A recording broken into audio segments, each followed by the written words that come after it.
안녕하십니까. 지난주 대통령과 명태균 씨의 통화 녹취가 공개된 이후 침묵해왔던 한동훈 국민의힘 대표가 오늘 윤석열 대통령의 솔직한 사과를 요구했습니다. 한 대표는 민심이 매섭게 돌아서고 있다며 대통령 참모진을 전면 개편하고 김건희 여사의 대외 활동도 즉각 중단해야 한다고 강조했습니다. 오늘 첫 소식 조윤아 기자 전해주십니다. 윤석열 대통령과 명태균 씨 통화 녹취 공개 뒤 나흘 만에 국민의힘 한동훈 대표가 국민들께 죄송스러운 일이라며 윤 대통령의 사과를 요구했습니다. 국민들께서 걱정하시는 부분에 대해서 대통령께서 솔직하고 소상하게 밝히고 사과를 비롯한 필요한 조치를 해야 합니다. 대통령을 제대로 보좌하지 못한 참모진을 전면 개편하고 과감한 쇄신 개각을 단행해야 한다고 촉구했습니다. 국정 기조에서는 반드시 더 늦지 않게 필요합니다. 민심이 매섭게 돌아서고 있습니다. 독단적인 국정 운영에 대한 국민의 반감이 커졌다는 점을 막지는 인정하지 않을 수 없습니다. 김건희 여사의 대외 활동 즉시 중단을 요구하며 특별감찰관을 머뭇거리면 보수는 공멸할 거라고 경고했습니다. 지금은 국민들께 법리를 앞세울 때가 아니라면서 법적, 정치적, 형식적으로 문제가 없다는 대통령실 해명도 비판했습니다. 그러면서도 민주당의 장외 집회는 이재명 대표 유죄 판결 확정 전에 헌정을 중단시키려는 의도라고 비난했습니다. 범죄 성장 이재명 세상 만들기 위해서 대한민국 헌정을 중단시키겠다는 어떤 이름을 붙인 헌정 중단이든 국민과 함께 국민의 힘이 맞겠습니다. 친윤계 일각에선 분란을 일으키면 안 된다, 물밑으로 요청했어야 한다는 돌맨 소리와 함께 한 대표 요구에 힘을 실는 듯한 목소리도 나왔습니다. 지금은 국면 변화에 의해서는 뭐든지 해야 할 때입니다. 시간이 지나면 점점 더 강력한 조치를 해야 할지 모릅니다. 한 대표의 작심 발언은 야당이 원내외로 여권을 압박하는 상황에서 대통령실의 강도 높은 변화와 쇄신만이 위기 극복의 핵심이란 점을 강조한 것으로 풀이됩니다. SBS 조입니다. 국정 쇄신이 시급하다는 이런 한동훈 대표의 요구에 대통령실은 즉답을 내놓았습니다.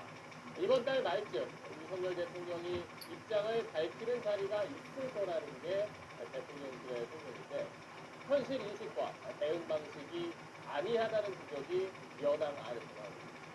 이어서 윤나라 기자. 윤석열 대통령은 오늘 수석 비서관 회의를 주재하고 한덕수 총리와 불회회동을 가졌습니다. 이 자리에서 윤 대통령은 연금, 의료, 노동, 교육 등 4대 개혁 정책 성과를 국민이 체감할 수 있도록 연내에 개혁 과제를 마무리해달라고 강조했습니다.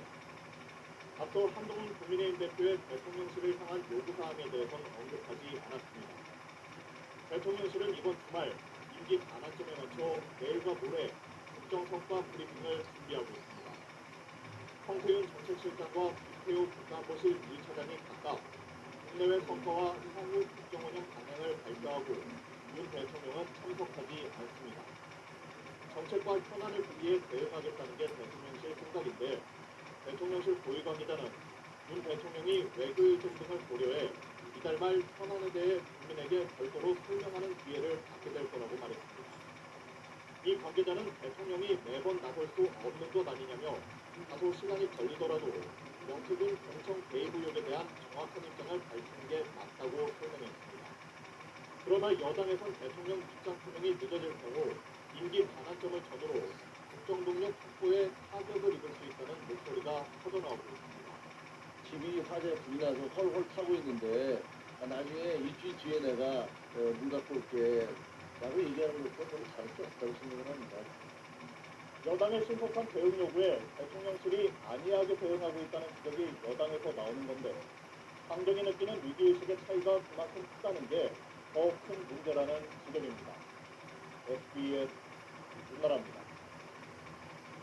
정부 예산안과 정책 방향을 밝히는 국회 시정연설에 오늘 윤석열 대통령이 참석하지 않았습니다. 취임 이후 처음입니다. 12년 만에 국무총리가 시정연설을 대신하자 야당은 물론 여당 안에서도 큰 소리가 나왔습니다. 안희재 기자가 드립니다. 내년도 정부 예산안을 설명하는 국회 시정연설. 윤석열 대통령 대신 연설에 나선 한덕수 국무총리는 지난 2년 반 쉴 틈 없이 달려왔다는 말로 대독을 시작했습니다. 윤 대통령은 주력산업 수출 활성화와 체코원전 우선 협상 대상자 선정, 외국인 투자 유치 등을 성과로 제시했습니다. 4대 개혁과 저출생 해결 의지를 거듭 강조하면서 법정 시한 내 예산안 처리를 부탁했습니다. 정부는 어떠한 어려움이 있어도 4대 개혁을 반드시 완수해낼 것입니다.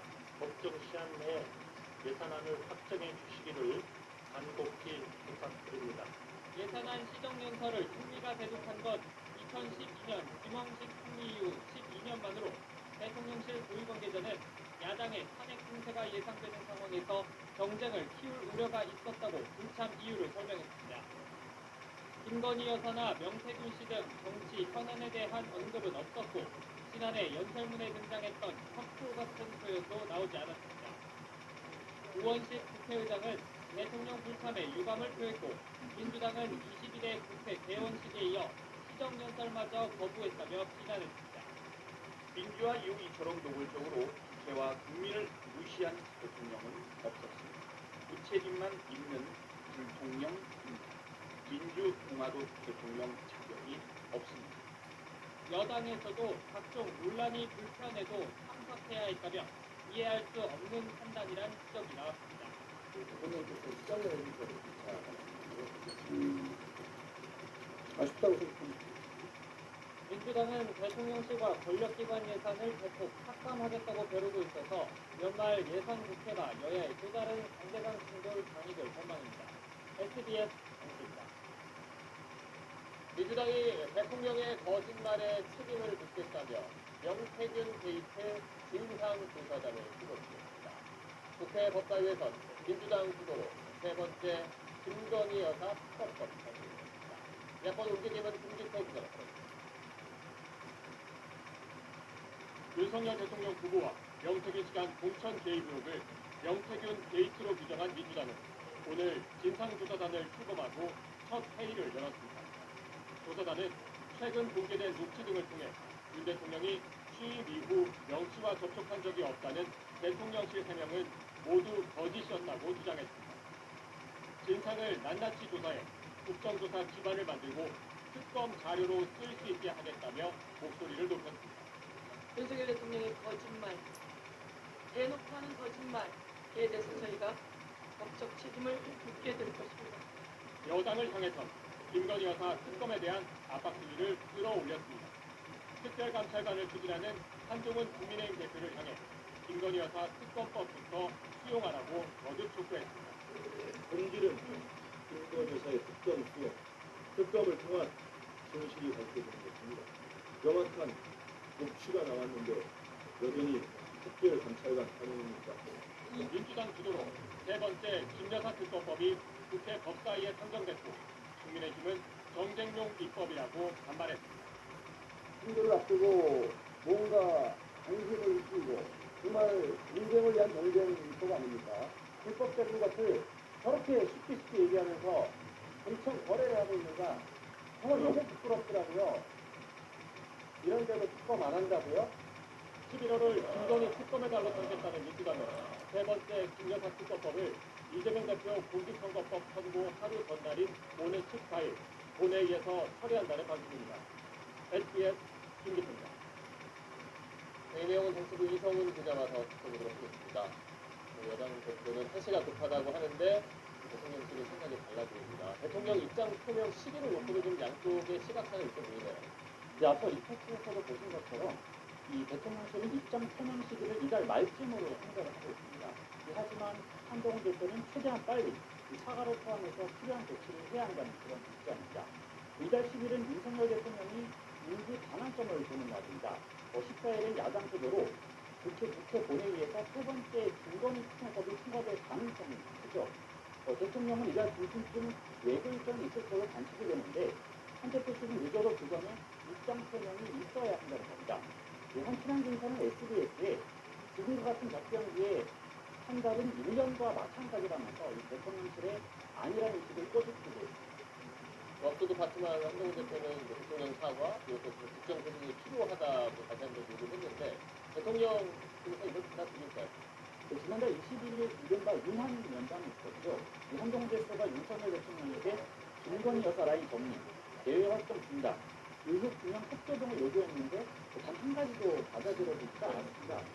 여기에 오늘 대통령의 대국민 사과와 과감한 최신 대가까지 추가를 한 겁니다. 친한계 인사들에게 물어봤더니 대통령이 요지부동이어서 더 심각성을 느꼈다. 계속해서 전화와 퇴신을 요구할 것이다. 이런 답변이 돌아왔고요. 한 친한계 인사도 대통령이 모든 대안을 놓고 고민하고 있다면서 큰 조치를 빨리 내놓아야 한다. 이렇게 말했습니다. 김건희 특검법 제특을 문제도 걸려있는 만큼 이런 여론을 대통령이 계속 무시하기는 어려울 거란 관측입니다. 여당은 앞서 본 것처럼 뭐 중상조사단도 만들었는데 11월 총공수에까지 좀 털어난 상황인 거죠. 네, 민주당은 김건희 특검법과 장애집회 또 투트랙 전략을 추가하고 있습니다. 대통령 지지율이 역대 최저치를 기록한 이 시점에 공세의 고삐를 바짝 내줬다는 겁니다. 오늘 16일에 서울 서초구에서 정권을 비판하는 두 번째 대규모 장애집회를 열 예정인데요. 이재명 대표의 명운이 걸린 두 차례 1심 선고를 앞두고 있어서 이 압박 수위를 더욱 높일 것으로 보입니다. 이성훈 기자 오늘 소식입니다. 계속해서 저희가 단독 취재한 내용으로 이어가겠습니다. 명태균 씨를 둘러싼 의혹에 대한 수사가 거디단 비판을 받아온 검찰이 창원지검 수사팀에 인력을 더 보강하고 있습니다. 검사 3명 이상이 추가 투입될 것으로 보입니다. 사실상 특별수사팀 규모의 수사단이 꾸려지고 있습니다. 원종진 기자가 단독 취재했습니다. 지난해 12월 선관위가 고발했던 명태균, 김영선 전 의원 의혹 수사를 미루다 게이트급 폭풍에 직면한 검찰. 수사가 비지나간 논란에 지난달 공안통검사 2명을 창원지검에 파견한 데 이어 추가로 검사들을 보내기로 했습니다. 추가 파견 규모는 3명 이상이 될 것으로 전망되는데 이렇게 되면 수사팀 규모는 두 자릿수로 불어납니다. 2019년 세월호 참사 원인 규명을 위한 특별수사단의 검사 수가 9명이었던 전례에 비춰보면 사실상 특별수사팀 수준의 규모가 된 겁니다. 여당 내에서도 신속한 의혹 규명을 위해 특별수사팀을 구성해야 한다는 얘기가 나온 게 영향을 미친 걸로 풀이됩니다. 국민의힘 정치 그룹과 관련 사안에 대한 엄정하고 신속한 수사를 당 차원에서 당당하고 강력하게 촉구합니다. 검찰이 정치 특별수사팀 구성 대신 기존 수사팀의 인원을 보강하는 방식을 우선 택한 데에 나름의 고심이 있던 걸로 보입니다. 과거엔 검찰총장 재량도 필요에 따라 특별수사팀을 구성할 수 있었지만 지난 정부 때인 2020년 추미애 당시 법무부 장관은 검찰이 공식 직대가 아닌 특별수사팀을 설치하려면 장관 승인이 필요하다는 내용으로 검찰청 규칙을 개정했습니다. 이 때문에 명태균 의혹으로 특별수사팀을 꾸리려 할 경우 법무부 장관, 즉 사실상 대통령의 승인이 필요한 만큼 논란이 불거질 수도 있기 때문입니다. 검찰이 특별수사팀 대신 우선 수사인원 보강에 나섰지만 1년 가까이 사건을 방치했던 만큼 입국 대응에 나섰다는 비판을 피하긴 어려워 보입니다. SBS 원종수입니다. 이렇게 뒤늦게 수사의 속도를 내고 있는 검찰은 오늘 김영선 전 의원을 상대로 이틀째 수사를 이어갔습니다. 자세한 내용은 창원지검에 나가 있는 저희 취재기자 분들은 알아보겠습니다. 신용혜 기자, 어제도 조사 시간이 꽤 길었었는데 오늘도 좀 늦게까지 조사가 이어지는데요. 네, 오전 10시 반쯤 시작된 김영선 전 의원 조사는 10시간째 계속되고 있습니다. 김 전 의원은 오늘도 조사에 앞서 기자들에게 자신의 입장을 10여 분 동안 설명했는데요. 돈거래 문제는 회계 담당자였던 장혜정 씨가 한 일이라며 제기된 의혹들을 전면 부인하는 취지였습니다. 장혜경 씨가 어떤 경우로 어떤 사람한테 돈을 줬는지는 모르겠고요. 그 돈을 어떤 사람한테 어떻게 드렸는지 그건 제가 알다가 아니고. 검찰은 어제 심야 조사가 어려웠기 때문에 미처 다 파악하지 못한 내용을 추가로 확인하기 위해 오늘 바로 조사를 이어가게 됐다고 설명했습니다. 김영선 전 의원은 의혹을 지금 계속 부인하고 있는데 그렇다면 검찰은 지금 어떤 내용을 집중적으로 들여다보고 있는 겁니까? 네, 검찰 조사의 핵심은 김 전 의원에게서 명태균 씨에게 흘러들어간 세비 9천여만 원이 공천 대가 성격이 있었는지 여부입니다. 명 씨가 3억 7천여만 원을 들여 지난 대선 과정에서 윤석열 대통령을 위한 여론조사를 81차례 했고 그 대가로 김 전 의원이 2022년 보궐선거 공천을 받은 뒤 보답 차원으로 준 돈 아니냐는 겁니다. 그러나 김 전 의원은 여론조사 비용 얘기는 자신도 최근 언론을 통해 처음 알았고 강혜경 씨가 자신에게 보고도 없이 정치자금을 써왔다며 혐의를 거듭 부인했습니다. 검찰은 오늘로 김 전 의원 조사를 사실상 마무리하고 명태균 씨 조사 등 함께 신변 처리 방향을 정할 방침입니다. 지금까지 창원지검 SBS 신명입니다. 검찰은 의혹의 핵심 인물 명태균 씨에게도 소환을 통보했습니다. 명 씨는 주요 증거가 담긴 휴대전화를 불태웠다면서도 만약에 구속되면 증거들을 다 공개하겠다고 했습니다. 중요한 자료를 어딘가에 따로 모아뒀을 가능성이 있다는 뜻으로 전했습니다. 이 내용은 이현영 기자 보도입니다. 지난달 15일 명태균 씨가 공개한 김건희 여사와의 카카오톡 메시지입니다. 지난달 25일 SBS 취재진과 만난 명 씨의 휴대전화 앨범에는 이 메시지를 포함해 김 여사와 오간 SNS 메시지를 촬영한 사진들이 담겨 있었습니다. 증거인멸을 한 적이 없다면서 명 씨가 보여준 겁니다. 그런데 모두 9월 24일자 앨범으로 검찰의 첫 압수수색이 있었던 9월 30일을 엿새 앞둔 날입니다. 검찰의 압수수색을 대비해 필요한 증거들만 촬영해 미리 모아둔 걸로 보이는 대목입니다. 하지만 명 씨는 어젯밤 SBS와 통화에서 이 같은 메시지들의 원본과 윤 대통령, 김 여사와의 통화 녹취 파일이 들어있는 이른바 황금폰을 모두 불태워버렸다는 취지로 말했습니다. 명 씨가 과거 아버지를 화장했는데 휴대전화 또한 화장했다는 겁니다. 아버지 화장했는데 거기다 묻어놨다는 얘기는 아버지하고 똑같이 큰일 나고 그랬다는 얘기야. 전화기도 다 화장해가지고 같이 아버지 옆에 그랬다는 얘기야. 그러면서도 검찰이 자신을 구속하려 하면 관련 자료들을 모두 공개하겠다고 했습니다. 나는 분명히했어. 나는 구속하면 바로 까버리겠다. 다른 저장 장치에 자료를 별도로 보관해놨을 가능성을 시사하는 대목입니다. 명 씨는 SNS에 민주당은 대통령과 영부인 추가 육성 녹취가 없다고 적히고 있습니다. 창원지검은 명 씨에게 소환을 통보한 걸로 전해졌는데 명 씨가 창원에서 실무를 맡을 변호사를 선임하면 조사 일정이 정해질 걸로 보입니다. SBS 이현영입니다.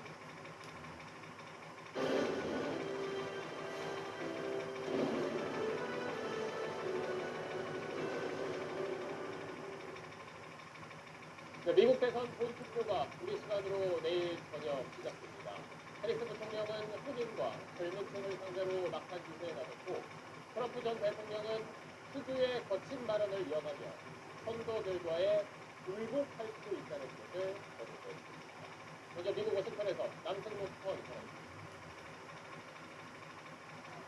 해리스 부통령은 경합주 미시간의 흑인교회를 찾아 지지층에 호소했습니다.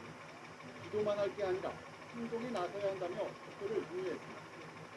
Let us answer them, not just with our words, but with our works. Not just with our faith, but with our feet. As we walk to the polls, 독재자라고 공격했던 평소와 달리 행한 메시지에 집중하며 11분 연설 동안 트럼프를 직접 언급하지 않았습니다. 아랍계 유권자를 향해선 팔레스타인 권익보호와 가자전쟁 중식을 약속했습니다. As president, I will do everything in my power to end the war in Gaza, to bring home the hostages, end the suffering in Gaza. 적전지 펜실베이니아를 찾은 트럼프 전 대통령은 선거 부정 등을 다시 주장하며 지지층을 자극하는 특유의 거친 언행을 이어갔습니다. We've got a lot of crooked people out there. We're fighting like a son of a gun. We're fighting. They are fighting so hard to steal this damn thing. 첫 임기가 끝났을 때 백악관에서 나오지 말았어야 했다고도 말했습니다. 공화당 텃밭인 아이오와에서 자신이 지는 걸로 나온 여론조사는 조작됐다고 비판했고 방탄 유리압 기자들이 총에 맞아도 신경 쓰지 않을 거라며 적개심을 드러내기도 했습니다. To get me, somebody would have to shoot through the fake news, and I don't mind that so much. I don't mind. 유세 마지막 날인 내일 해리스와 트럼프는 세계 승부처인 펜실베이니아에서 맞붙습니다. 워싱턴에서 SBS 방송입니다. 자, 방금 들으신 대로 해리스와 트럼프는 모두 마지막까지 미국 북동부에 있는 이 펜실베이니아주에 공을 들이고 있습니다. 백악관으로 가기 위해서는 이곳을 반드시 잡아야 한다는 뜻이기도 한데 그 이유를 미국 대통령 선거 방식과 함께 이종훈 기자가 자세히 설명해주십니다. 미국 대선은 독특한 선거 방식으로 유명합니다. 우리처럼 총 득표수로 승부가 나는 게 아니라 각 주별로 배정된 선거인단을 많이 확보하는 후보가 당선되는 방식. 전체 선거인단은 538명, 과반인 270명을 차지하는 후보가 당선됩니다. 각 주에서 한 표라도 더 얻은 후보가 해당 주의 선거인단 모두를 차지하는 승자 독식 방식. 하지만 미국도 우리나라처럼 유권자 성향이 정해져 있는 곳들이 많습니다. 54명의 선거인단이 걸린 캘리포니아는 민주당, 40명이 배정된 텍사스는 공화당 석반, 이런 식입니다. 누가 이길지 모르는 7개의 경합주를 제외하고 해리스가 226명, 트럼프는 219명의 선거인단을 확보하고 있다는 게 이 언론들의 대체적인 분석입니다. 백악관의 새 주인이 되기 위해선 해리스는 최소 44명, 트럼프는 51명을 더 확보해야 매직 넘버 270에 도달할 수 있습니다. 7개 경합주에 걸린 총 선거인단은 93명에 달합니다. 두 후보가 경합주에 사활을 걸고 여기만 돌면서 유세하는 이유입니다. 5대5 인근 설악산 공업지대인 러스트벨트, 위스콘신, 미시간, 펜실베니아, 그리고 남부 4곳에 네바다와 애리조나, 조지아, 노스캐롤라이나까지. 이곳은 해가 뜨겁고 일조량이 많아서 선벨트라고 불립니다. 러스트벨트는 민주당 지지 세력이 강한데 해리스가 모두 가져가면 44명, 선거인단 270명으로 승리합니다. 그런데 선거인단 19명이 걸린 펜실베니아는 특히 오차범인의 초접전입니다. 여론조사가 실제 투표와 여러 번 다르기도 했습니다. 트럼프가 펜실베이니아를 확보하고 보수세가 강한 선벨트의 조지아, 노스캐롤라이나 중도수를 가져가면 51명을 추가해 당선됩니다. 펜실베이니아는 8년 전엔 트럼프가, 4년 전엔 바이든이 이겼는데 두 번 모두 초박빙 승부끝 승리였습니다. 결국 이번에도 경합주, 특히 펜실베이니아를 누가 차지하는지가 대선 승리의 열쇠가 될 것 같습니다. SBS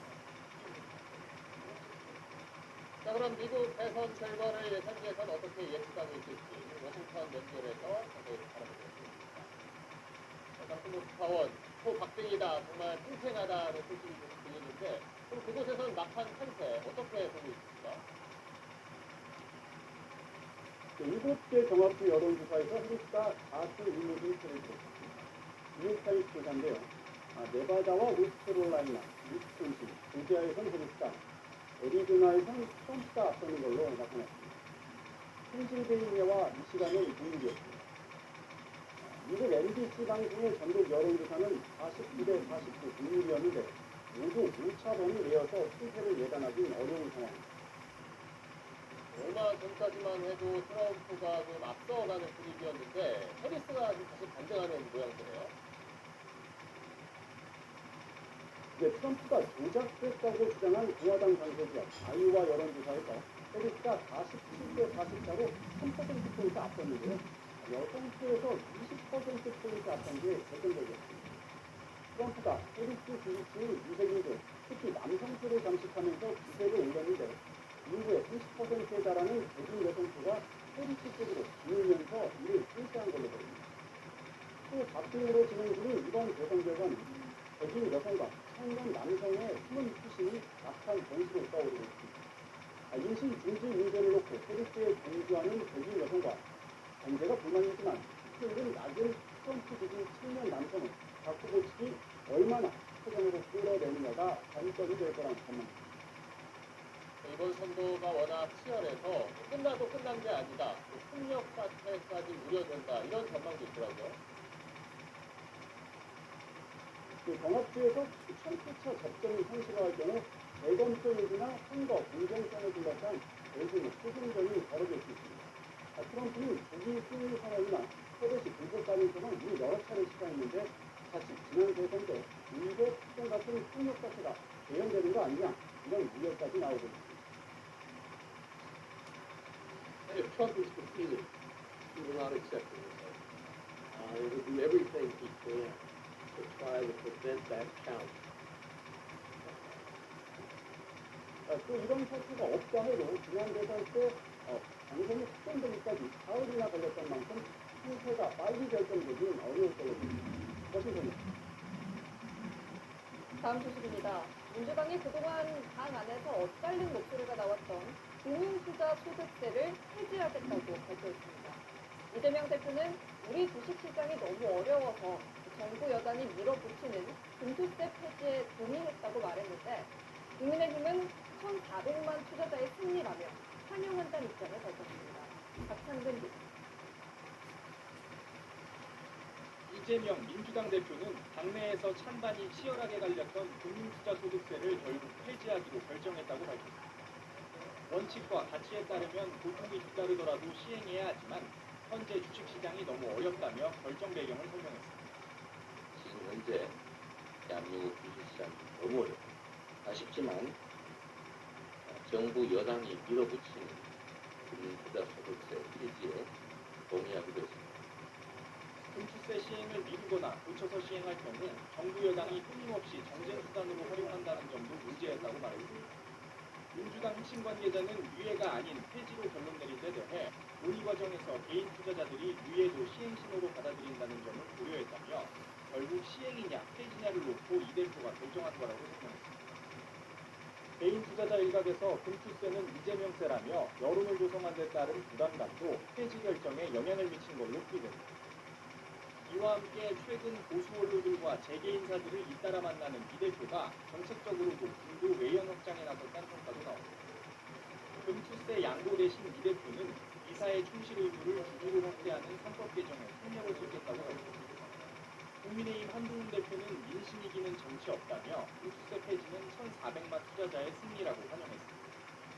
더불어민주당이 늦었지만 금투세 완전한 폐지에 동참하기로 하는 것을 환영합니다. 국민의힘은 이번 달 본회의에서 금투세 폐지를 담은 소득세법 개정안 처리를 위해 민주당과 협상에 착수하기로 했습니다. SBS 박창근입니다. 그럼 금융투자 소득세가 뭔지 정리해보겠습니다. 금투세는 주식과 채권, 펀드로 일정 금액 이상 돈을 번 경우에 일반 투자자에게도 모두 세금을 매긴다는 취지로 문재인 정부 때인 2020년에 도입되는데요. 투자자 반발이 커지자 윤석열 정부 출범 후 2년 후에 또 별도 조치가 없으면 당장 2달 뒤인 내년에 시행될 예정이었습니다. 하지만 숱한 논란 끝에 앞서 보셨듯 민주당이 폐지로 입장을 바꾸면서 결국 이 법안은 폐기 수순을 잡게 됐는데요.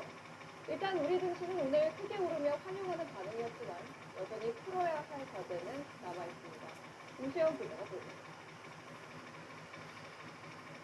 민주당의 금투세 폐지 결정이 전해진 오늘 오전 9시 40분 오름세로 시작했던 코스닥이 갑자기 상승폭을 키웁니다.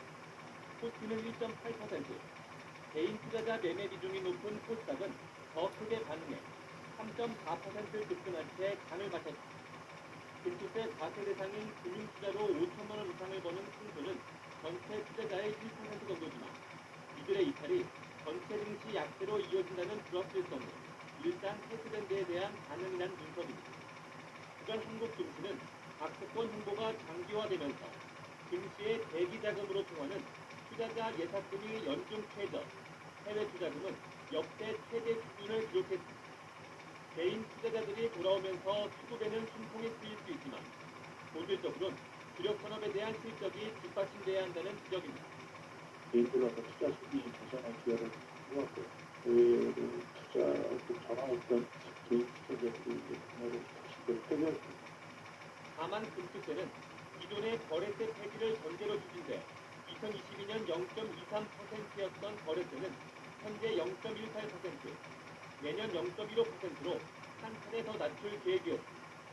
연간 1조 3천여억 원 세금이 예상됐던 금투세 도입은 무산되고 거래세 인하라는 결과만 남게 되면서 세수 부족에 시달리는 정부가 거래세를 복원하는 것 아니냐는 궁금증도 나오는데 일단 정부는 현재로선 그럴 계획은 없다는 입장입니다. 여러 가지 시장 상황을 봤을 때 저희가 거래소를 스케줄대로 이날을 하면서 필요하다 생각합니다. 자본시장 과세 체계의 틀을 바꾼다는 취지는 사라지고 숱한 입법 논란만 남긴 금토세. 주식시장이 너무 어렵다는 현실적인 이유가 작용한 만큼 추후 시장 정상화 후 미국, 일본 등의 사례를 참고해 중장기 과제로 논의할 필요가 있다는 지적입니다. SBS 김수영. 최근 금값이 계속해서 치솟고 있습니다. 올해 초만 해도 30만 원대던 금 한 돈 골반지 가격이 51만 원이 넘을 정도로 금값이 연일 최고치를 찍고 있는데요. 하루 앞으로 다가온 미국 대선도 영향을 미친 걸로 분석됩니다. 앞으로도 계속 오를지 김덕현 기자가 살펴봤습니다. 서울 종로에 있는 금 거래소. 최근 금을 사러 나오는 투자자들이 늘었습니다. 올해 초만 해도 30만 원대였던 순금 3.75배, 한 돈으로 만든 골반지가 51만 원을 넘기는 등 시세가 폭등했기 때문입니다. 굉장히 애가 힘들어서 금고도 어지럽고 진짜 너무 잘해서 생각은 안 하겠고 내 은행에 넣는 건 아까 싶을 것 같아요. 금을 지금 사는 게 좋을지 고민은 커졌습니다. 계속 오르다 보니까 겨울을 딱 기대하시는 분들도 많은 것 같아요. 예전에는 2배, 3배 되셨다면 지금은 한 1.5배에서 2배 정도. 올 한 해만 40% 오른 상승장 시대 금 투자 수요가 늘면서 지난달까지 국내 금 거래 대금은 이미 지난해 1년 수준을 뛰어넘었습니다. 국제 금값은 지난달 2,800달러를 넘겼는데 주요 세계 경제 변수들이 이에 유리하게 돌아가는 현 상황 때문입니다. 우선 우크라이나와 중동 전쟁 등 지정학적 위협이 해소되지 않고 있고 주요국들이 금리 인하기에 돌입하면서 금리 인하 대표 수혜자산인 금리 투자 자금이 몰리는 것입니다. 현재 막판 예상은 바뀌니까 트럼프 당선이 유력할 걸로 봤던 최근의 미대선 결과에 금값을 추가로 끌어올린 이유입니다. 인플레 압력이 더 높아질수록 달러의 예상 가치는 떨어지고 금의 수익률도 올라갑니다. 그래서 어떻게 보면 꿈거래처를 가지고 있다라는 고 보시는 게 맞을 것 같고요. 추세 전환하기보다 내년까지 보면 3,000달러도 가능하다라고 보고 있습니다. 오는 7일 미국 연준이 기준금리를 0.25% 추가로 낮출 거란 전망이 우세해 당분간 금값은 강세가 예상됩니다. SBS 김덕현입니다. 주말엔 날이 포근했는데 월요일 되자마자 꽤 쌀쌀해졌습니다. 내일 출근길 기온은 오늘보다 10도가량 뚝 떨어진다고 하니까 감기 걸리지 않도록 조심하셔야겠습니다. 자세한 날씨 서울 신촌 나가 있는 캐스터 연결해 알아보겠습니다. 남유진 캐스터, 어제까지 워낙 따뜻해서 그런지 추워진다는 소식이 좀 어색한데 해가 진 지금은 어떻습니까? 네, 오늘 아침까지만 해도 겉옷이 딱히 필요가 없었는데요. 지금은 두터운 겉옷이 생각날 만큼 날이 부쩍 추워졌습니다. 찬바람이 불어서 더 춥게 느껴지는데요. 내일 아침은 오늘 아침보다 무려 기온이 10도가량 떨어지겠습니다.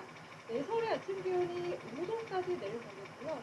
경기도 파주는 2도까지 내려갑니다. 최근 포근한 날씨가 이어지던 터라 더 춥게 느껴질 수 있겠습니다. 내일 낮 최고 기온도 서울 14도 등으로 전국이 15도 안팎으로 쌀쌀하겠고 바람도 강하게 불어서 체감 온도는 더 낮겠습니다. 네, 그럼 가을 이제 끝나는 건가 하는 분들도 있을 텐데 앞으로도 계속 이렇게 추울까요? 네, 이번 주 목요일까지는 점차 기온이 내려가면서 갈수록 더 추워질 것 같습니다. 목요일이 절기상 겨울의 시작을 알리는 입동인데요. 완벽한 하루를 만드는 건 서울의 아침 기온이 2도까지 떨어지고요. 그 밖에 수도권 등 중부 내륙에서는 영하권으로 떨어지는 곳도 많겠습니다. 이 추위는 주말쯤 풀릴 전망입니다. 금요일부터는 기온이 다시 회복되며 평년 수준을 살짝 뒤쪽겠습니다. 기온이 다시 오르더라도 이제는 아침 저녁은 쌀쌀하고 낮에는 선선한 날씨가 이어지니까요. 기온 변화에 대비해서 건강 잘 챙겨주셔야겠습니다. 지금까지 신촌에서 전해드렸습니다. 함께 근무하던 30대 군무원을 승진한 뒤에 시신을 훼손하고 유기한 혐의로 붙잡힌 군 장교가 범행을 저질렀습니다. 피의자는 중형 진급 예정자였는데 말다툼 끝에 범행을 저지른 것으로 보입니다. 주연방송 원석진 기자. 양손이 묶인 채 경찰서를 빠져나오는 남자. 서울 강남구 일원역 지하도에서 긴급 발견된 하천 북한강 시신 훼손 사건 피의자 A씨는 북한강에서 시신 일부가 발견된 지 하루 만에 경찰에 붙잡혔습니다. 유족한테 해주는 수 있어요? 30대 후반의 A씨는 국군 사이버 작전 사령부로 운영 긴급 예정자로 발표합니다. 국립체포를 하면서 저는 그 자백을 받았습니다. 피해자는 33살 여성 A씨와 경기 과천의 한 부대에서 함께 근무했던 임기재 공무원입니다. A씨가 서울로 정근 가기 전 마지막 근무를 했던 지난달 25일 오후 3시쯤 부대 주차장 자신의 차 안에서 B씨와 말다툼을 벌였습니다. 하팀에 B씨의 목을 졸라 살해한 A씨는 퇴근 후인 오후 9시쯤 부대 인근 공사장으로 시신을 옮겨 준비한 흉기로 잔혹히 훼손했습니다. 살해 다음날 10여 년 전 근무했던 하천을 찾아 시신을 북한강 곳곳에 유기했습니다. 이날 B씨의 모친은 딸의 실종 신고를 한 상태.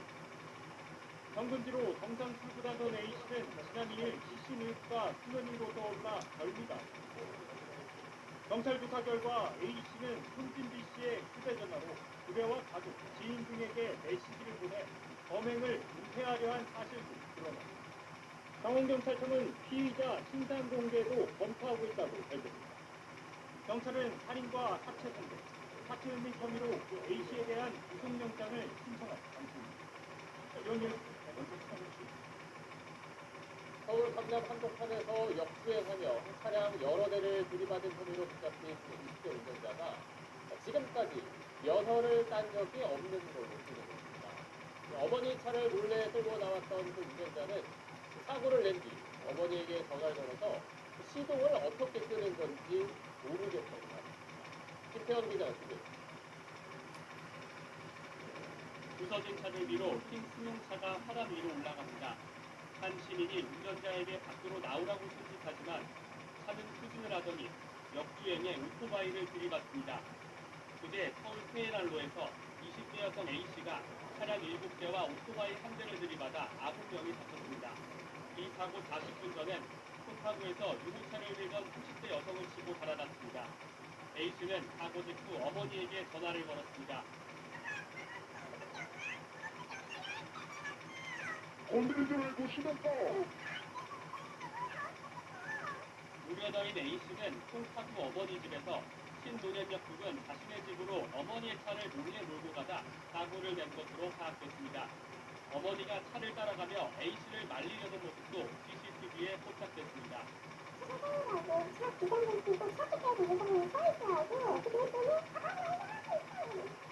A씨는 경찰 조사에서 불면증으로 신경안정제를 처방받아 복용하고 있다고 진술했습니다. 운전학원에 다녔지만 면허를 따지 못했고 사고 이전에도 여러 차례 어머니 차를 운전한 적이 있다고 말했습니다. A씨는 무면허 운전과 도주치상 혐의로 구속영장 심사를 받았습니다. 왜 도주했습니까? 신경안정제 복용한 게 맞나요? 경찰은 국립과학수사연구원에 A씨가 복용한 약물의 정밀 감정을 의뢰했습니다. A씨에게 약물운전 혐의가 적용되면 기존 혐의보다 처벌이 더 강한 위법 운전치상 혐의도 적용될 수 있습니다. SBS 김서원입니다. 50년 만에 최악의 홍수로 200명 넘게 숨진 스페인에서 구강과 승리가 피해 현장을 찾았습니다. 더딘 구조 작업과 극장 대처에 성난 주민들이 진흙과 우물을 집어던졌고 구강 일행은 급히 그 자리를 피해했습니다. 박상은 특파원이 발렌시아주 홍수 피해 현장을 찾은 스페인 구강부부. 그들을 맞이한 건 성난 주민들이었습니다. 취재민들은 거리를 뒤덮은 오물과 진흙을 집어던지며 욕설을 퍼붓습니다. 목장 대처가 피해를 키웠고 복구나 구조도 제대로 되지 않고 있다며 분통을 토했습니다.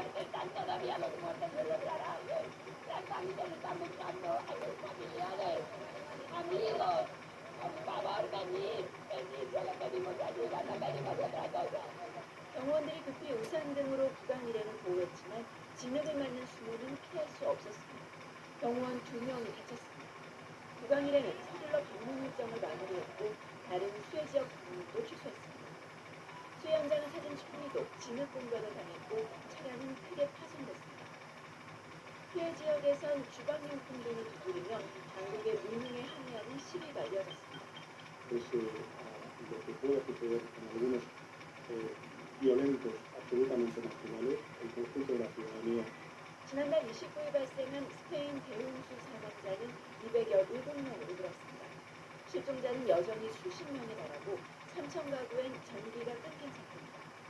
기상청이 폭우경보를 발령한 지 10시간이 더 지난 뒤에야 주민들이 긴급 재난 문자를 받은 것으로 드러나면서 늑장된 논란은 계속 확산하고 있습니다. 극단적인 기상현상에 당국의 무능한 대처가 겹치며 이번 홍수는 1967년 포르투갈에서 500여 명이 숨진 이후 유럽 국가에서 발생한 가장 큰 수해로 기록될 전망입니다. 파리에서 SBS 국장입니다. 수도권은 우리나라 면적의 12% 정도 됩니다. 그런데 전체의 10분의 1 정도 되는 이곳에 인구의 절반이 살고 있습니다. 특히 20대, 30대만 따지면 절반도 넘는 56%가 몰려 있는데요. 반면 심각하리만큼 인구가 줄고 있는 지역들은 날마다 고민이 깊어지고 있습니다. 그래서 저희가 이런 곳들 직접 찾아가서 어떻게 위기를 헤쳐나갈지 함께 생각해보는 연속보도 준비해봤습니다. 그 첫 번째 순서로 경남 밀양의 손기준 기자가 다녀왔습니다. 전교생이 모두 모여 연극 연습을 합니다. 진짜 행복의 부분이에요. 저희 정말 행복합니다. 밀양 청도초등학교엔 전교생이 16명입니다. 교사가 9명이니 1대1 교육과 다를 바 없습니다. 일단 학부모님들 학교만 보내주시면 학교에서 신발, 먹는 음식부터 해서 체험활동이지 모든 것들을 제공합니다. KTX 정차역이 있고 부산, 대구, 울산을 잇는 고속도로망의 한가운데 있는 경남 밀양시. 영남의 교통중심지로 자구해온 이곳에도 인구 위기는 찾아왔습니다. 올해 7월 기준 밀양 인구는 10만 1,145명. 최근 24년대 19.5%나 죽었습니다. 특히 65세 이상 인구 비율이 같은 기간 12.4%에서 34%로 늘어 초고령 사회에 진입했습니다. 한국고용정보원이 최근 분석한 지방소멸 위험지수를 보면 밀양은 2단계에서 5단계로 바뀌며 고위험 지역이 됐습니다. 반전의 카드는 있습니다. 밀양시는 지난 2007년부터 출산 장려금, 2018년부터 이주민 전입축하금을 지원하기 시작했습니다. 농업이 주력 산업인 만큼 스마트팜, 혁신밸리 등을 통한 청년 기능에도 힘을 쏟습니다. 2년 전 밀양으로 이주한 39살 조대영 씨. 20개월의 농업교육을 마친 뒤 지금은 인내형 스마트팜에서 딸기를 키우고 있습니다. 제가 부산인데 가깝고 지리적으로 낯설지도 않고 그래서 밀양에 선택하게 됐습니다. 더 나은 일자리를 위해 시에서 위치한 나노융합 국가산업단지의 모습입니다. 내년 3월 준공을 앞두고 있지만 현재까지 분양률은 44%입니다. LH가 3,728억 원을 투입해 165만 제곱미터 구조로 만든 이곳엔 함양식품이 가장 먼저 입주했습니다. 그렇게 밀양시민 209명에게 일자리가 생겼습니다. 점점 늘어나면 아무래도 여기 현지의 젊은 분들이 취업을 하실 수 있을 거고 원래 그 공장에 근무하셨던 분들이 일이 되니까 함양식품 외에도 기업 9곳의 입주가 예정되어 있습니다. 전문가들은 정부 여건과 근로환경의 개선이 인구 감소의 속도를 늦추는 데 필수적이라고 조언합니다. 상대는 일자리와 교육하고 문화적 욕구를 동시에 풀려할 수 있는 그런 것들을 결합하고 엮어내는 것이 중요하다. 빛나는 도시를 꿈꿔온 밀양. 인구 충격에 맞서 고군분투하고 있습니다. SBS 송기입니다. 오늘 금요일부터 비자 없이 중국에 갈 수 있게 됩니다. 중국이 우리나라를 처음으로 무비자 대상국에 포함시킨 건데 여행객들이 늘어날 거란 기대감에 오늘 여행사나 항공사들 주가가 오르기로 했습니다. 중국이 갑자기 이런 정책을 내놓은 이유가 뭔지 유덕기 기자가 취재했습니다. 중국 외교부가 갑작스럽게 내놓은 무비자 입국 시행 정책. 중공항에 잦은 이들은 크게 밝힙니다.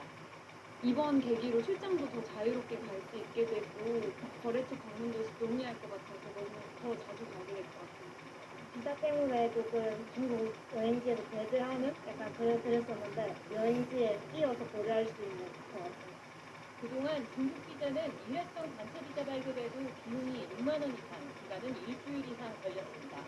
비자 발급에 부담을 느낀 젊은 층들이 엔저 현상과 맞물려 대거 일본으로 향했는데 업계는 분위기 반전을 기대하고 있습니다. 시장도 반응해 오늘 여행사 주가는 일제히 급등했고 일부는 가격 제한폭까지 올렸습니다. 항공요금도 저렴한 편이고 2시간 안팎의 좀 짧은 일본거리. 근데 그동안에는 이 비자 발급에 대한 시간, 비용에 대한 부담을 줍니다. 대한항공이 52주 신고가를 기록했고 LCC를 포함한 항공주도 일제히 상승세였습니다. 중국의 무비자 시행엔 외교적 포석 등 다양한 수가 깔렸다는 해석이 나오는데 가장 큰 배경으로 중국의 시급한 경기 부양 필요성이 지목됩니다. 비자 면제라는 것은 상호주의에 입각을 하게 돼 있는데 일반적으로 그만큼 급하다. 다만 내년까지로 기한을 둔 한시적 무비자 정책 그리고 중국 관광 주요 소비층이 중장년 중심이어서 한계가 있다는 진단도 나옵니다. 여행을 주도하는 층이 좀 젊은 층이라고 판단한다면은 그런 연령대에 있어서는 갑자기 이렇게 막 활성화되어 있는 것들은 좀 어려울 것 같고 업계에선 비자 문제로 판매하지 못했던 유럽이나 동남아시아의 중국 경유 상품도 운영할 수 있을 것으로 내다보고 있습니다. SBS 국가입니다. 국내에서 열린 인공지능 관련 행사에 AI 산업을 대표하는 거물급 인사들이 총출동했습니다. 엔비디아의 젠슨 황도 화상으로 참석했는데 이 AI를 둘러싼 세계적인 IT 기업들의 기술 동맹이 더욱 견고해지는 양상입니다. 홍명재 기자. SK 그룹이 주최한 AI 서밋 행사에 엔비디아의 CEO 젠슨 황이 깜짝 등장했습니다. 젠슨 황은 동영상 인터뷰를 통해 고대역폭 메모리 HBM을 더 많이, 더 빨리 공급해 줄 것을 요구했습니다. The roadmap of HBM memory is excellent, but frankly, between you and I, we wish it was more. SK의 하이닉스는 6세대 HBM인 HBM4를 예정보다 앞당겨 내년 하반기 출시하겠다는 목표를 제시했습니다. 한국 사람 같습니다. 빨리빨리 상당히 스피드를 강조합니다. 6개월을 당겨달라. TSMC와 마이크로소프트의 CEO도 지속 가능한 솔루션을 함께 만들자 강력한 AI 생태계를 구축하려는 영상 메시지를 보내왔습니다. 생성형 AI 열풍을 몰고 왔던 오픈 AI의 공동 창립자이자 회장인 그렉 브로프만은 직접 무대에 올랐습니다. AI가 다양한 산업의 생산성을 더욱 높일 것이라고 내다봤습니다. Yeah, I think the answer is definitely yes. There's some point where that won't happen. 삼성전자도 같은 날 요스와 덴시오, 얀 루프 등 세계적인 AI 스타트를 불러 모았습니다. 비공개로 진행된 포럼에서 삼성전자는 AI 기술 연구 성과를 공유하고 발전 방향을 모색한 것으로 전했습니다. AI 산업이 투자 대비 수익 모델이 부족하다는 이른바 AI 거품론이 한때 불거지기도 했지만 AI 산업을 주도하고 있는 빅테크들의 협력이 반도체 업계를 한 축으로 더 강화되고 있습니다. SBS 홍혜진입니다. 의정 갈등을 풀기 위해 한동훈 국민의힘 대표가 여야 이전 협의체를 오는 10일을 출범하겠다고 밝혔습니다. 민주당이 참여할진 불투명한 상황인데 일단 한 대표는 야당 없이라도 우선 출발하자는 입장입니다. 의료계 반응은 어떤지 조동찬 의학 전문 기자가 살펴봤습니다. 국민의 생명과 건강보다 더 시급한 문제는 없죠. 11월 11일 여야 의정 협의체를 출범하고자 합니다. 국민의힘 대표가 제시한 여야 의정 협의체 출범일까지 딱 일주일의 시간이 있습니다. 협상에 한 7일 야당은 참여할까? 지난달 26일 민주당 대표와 전고리 대표의 만남 이후 민주당에선 협의체에 대한 공식 입장이 나오지 않고 있습니다. 다만 전고리가 빠진 협의체에 대해 당내 반대 기류가 상당한 만큼 현재로선 불참 가능성이 높습니다. 참여를 확정한 대한의학회 이준희 회장은 11일까지 야당도 참여해 같이 출범하길 바란다며 야당 실무자들과 얘기해보면 은저은저 받은 도 있다고 전했습니다. 일단 한동훈 국민의힘 대표는 여의 정만이라도 우선 통과하자고 대문발차 가능성을 열어뒀습니다. 인사단체의 추가 참여도 답보 상태입니다. 지난달 22일 참여를 선언한 의학회 등 두 곳을 빼며 추가로 선정 것이 없습니다. 참여를 저울대어 인사단체들은 정부가 불가능하다고 손을 들면 2025년 인재 증원 제도 등 문제가 참여를 가를 관건이란 분위기입니다. 2025 학년도전 문제에 대해서도 계속 저희가 걱정하는 목소리를 내고 있는데 거기에 대해서 저희가 전향적인 변화가 저희도 감지가 되지 않기 때문에 협의체 출범일인 11일은 이면택 의사협회장에 대한 의협의 탄핵안 투표 다음 날인데 협의체 불참을 고수해온 의협 내부에서 협상파의 목소리가 터질지도 주목됩니다. SBS 김윤찬입니다. 북한이 지난달 폭파시킨 경의선과 동해선 남북 연결도로에 흑산과 전차 방해물을 설치했습니다. 북한은 보름 넘게 보강 공사를 거쳐 두 남북 연결도로에 높이 11m, 길이 120m에서 180m 규모의 흑선을 쌓고 그 앞으로 깊이 3m에서 5m 전차 방해물을 세웠습니다. 이는 군사적 효과가 없는 보여주기 쇼에 불과하다고 평가절하했습니다.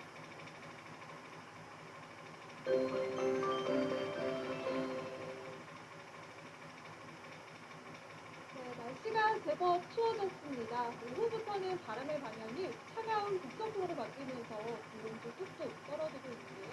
내일 서울의 아침 기온이 5도로 올가을 들어서 가장 춥겠습니다. 옷차림 든든하게 해주셔야겠습니다.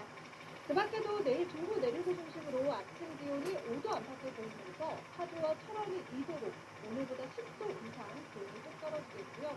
낮 기온도 15도 안팎에 머물며 동일 쌀쌀하겠습니다. 내일 동해안을 중심으로는 가끔 비가 오겠습니다. 양은 5에서 20mm로 많지는 않겠는데요. 기온이 낮은 강원도 높은 산지는 비가 눈으로 바뀌어내며 최대 5cm까지 쌓이는 곳이 있겠습니다. 빙판길과 도로 사로를 주의하셔야겠습니다. 당분간은 춥겠습니다. 특히 절기상 입동인 목요일 서울 아침 기온 2도로 추위가 절정을 보이겠고 주말 무렵 추위가 풀릴 전망입니다. 지금까지 신촌에서 전해드렸습니다. 8시 뉴스 마칩니다. 시청해주신 여러분 고맙습니다.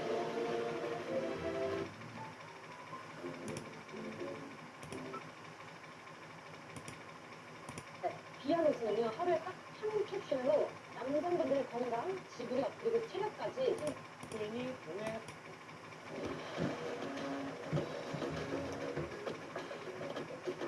이틀 시작합니다. 저는 동정민입니다. 한동훈 국민의힘 대표가 민주당의 대통령 육성 공개 이후 나흘 만에 입장을 밝혔습니다. 여당 대표로 사과하고 대통령을 향해 변화와 대신을 요구하면서도 첫 메시지는 민주당의 헌정 중단 선동, 내가 앞장서 맡겠다는 것이었습니다. 민주당 지도부가 거리로 나와 헌정 중단을 선동하고 있지만 범죄 혐의자 이재명 대표 세상 만들기 위해 우리 시민들은 촛불을 들지 않을 거라고요. 보수당과 집권 여당의 대표로서 이 나라를 망치게 놔두진 않겠다. 조민희 기자가 시작합니다. 어떤 이름을 붙인 헌정 중단이든 국민과 함께 국민의힘이 맡겠습니다.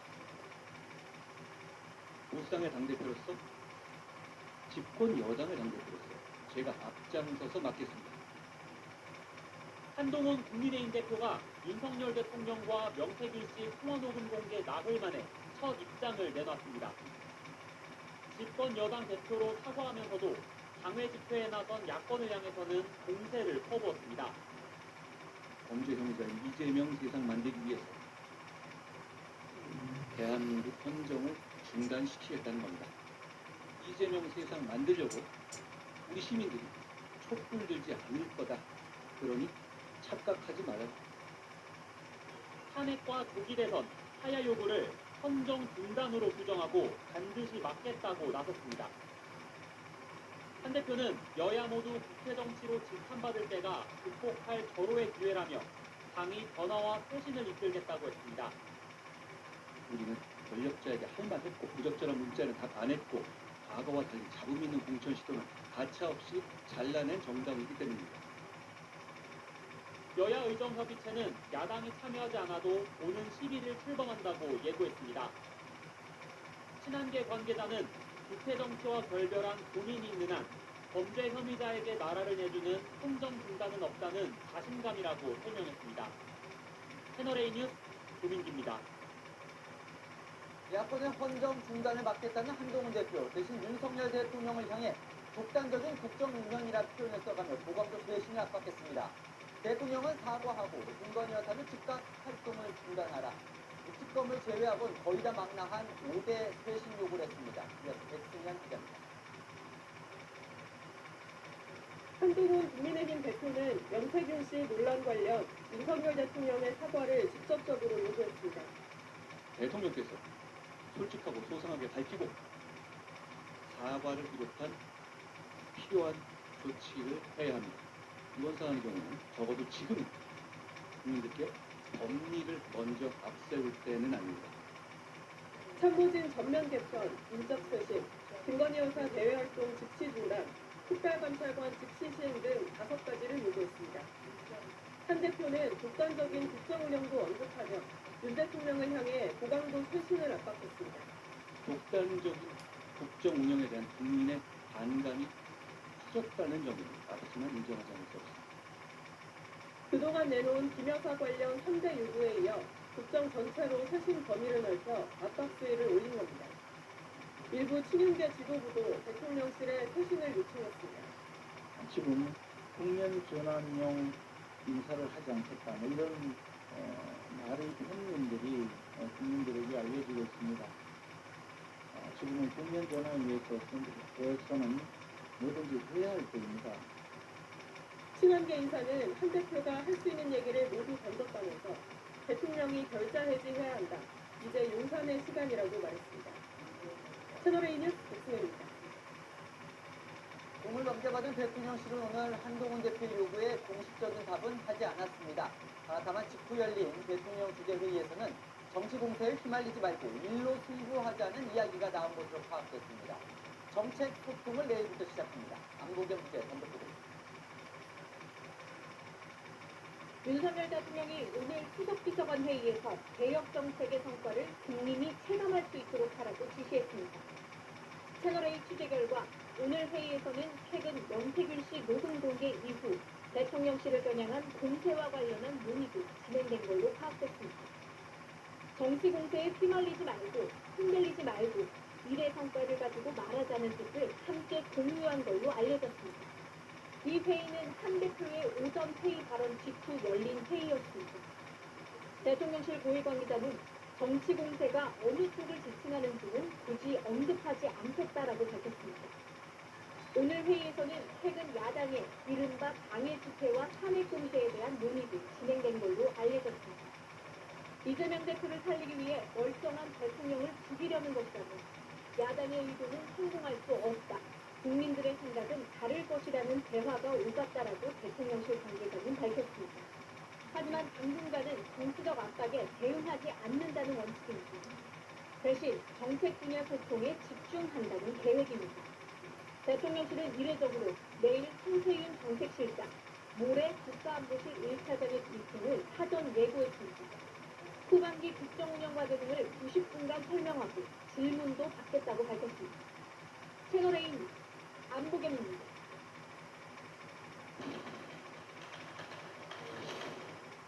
한기자 대통령실 출입하는 정치부 조영민 차장 나와 있습니다. 대통령실 분위기가 궁금합니다. 네. 강론에서는 미묘한 차이가 있을 수 있겠지만 한마디로 정리하면 보시는 것처럼 수용은 없다. 다만 결단은 있을 수 있다. 이렇게 정리할 수 있을 것 같습니다. 한 대표에게 돈 떠밀리듯 하는 게 아니라 용산이 결단할 일이라는 겁니다. 한동훈 대표가 아예 구체적으로 5대 요구를 했습니다. 네, 명태균 씨 이슈에 대해 첫 번째부터 보면 대통령이 설명하고 사과를 해달라. 이 부분은 실제 용산도 자체적인 움직임이 있는 사안입니다.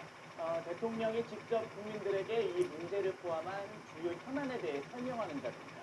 이달 말 정도로 시점을 잡고 준비 작업이 진행 중인 것도 파악했습니다. 명태균 씨 설명도 자연스레 있겠죠. 사과까지는 모르겠지만 결과론적으로 보면 양측의 접점이라면 접점일 수 있는 거의 유일한 사안입니다. 거의 유일하다고요. 그럼 인적 쇄신 부분은 어떻습니까? 네, 참모진 대표. 예, 대통령실 국면 전환료 인사 없다고 누차 말했다. 답입니다. 적기적소에 인사 수요 있을 때 하는 것이 원칙이라는 기존 입장을 재확인한 겁니다. 한 대표는 이른바 이 한남동 7인방이라고 하면서 영구인 라인을 규정해 용산을 겨냥한다 했습니다. 용산 입장에선 이 타이밍에 인사를 하면 오히려 여사 라인 존재를 인정하게 되는 꼴이라면서 부정적입니다. 개각은 어떻습니까, 장관? 최신 이미지를 내기 위해 이제 여권에서 장소장관들 중심으로 개각 얘기가 많이 나왔었죠. 이상민 행안부, 이주호 교육부, 조규홍 복지부 장관이 대표적입니다. 오늘 나온 대통령의 메시지를 저는 주목합니다. 현재 추진 중인 개혁 과제에 대한 각 부처의 신속한 추진을 독려하고 점검하라입니다. 앞에 본 세 장관, 의료개혁, 교육개혁 등 이 정부 개혁 과제에 직접적인 연관성을 가진 부처들이기 때문에 당장 교체에 선을 그었다고 볼 수 있을 것 같습니다. 근데 그 요구 중에 김건희 여사 관련된 부분이요. 즉시 활동을 중단하라. 이 요구는 어떻습니까?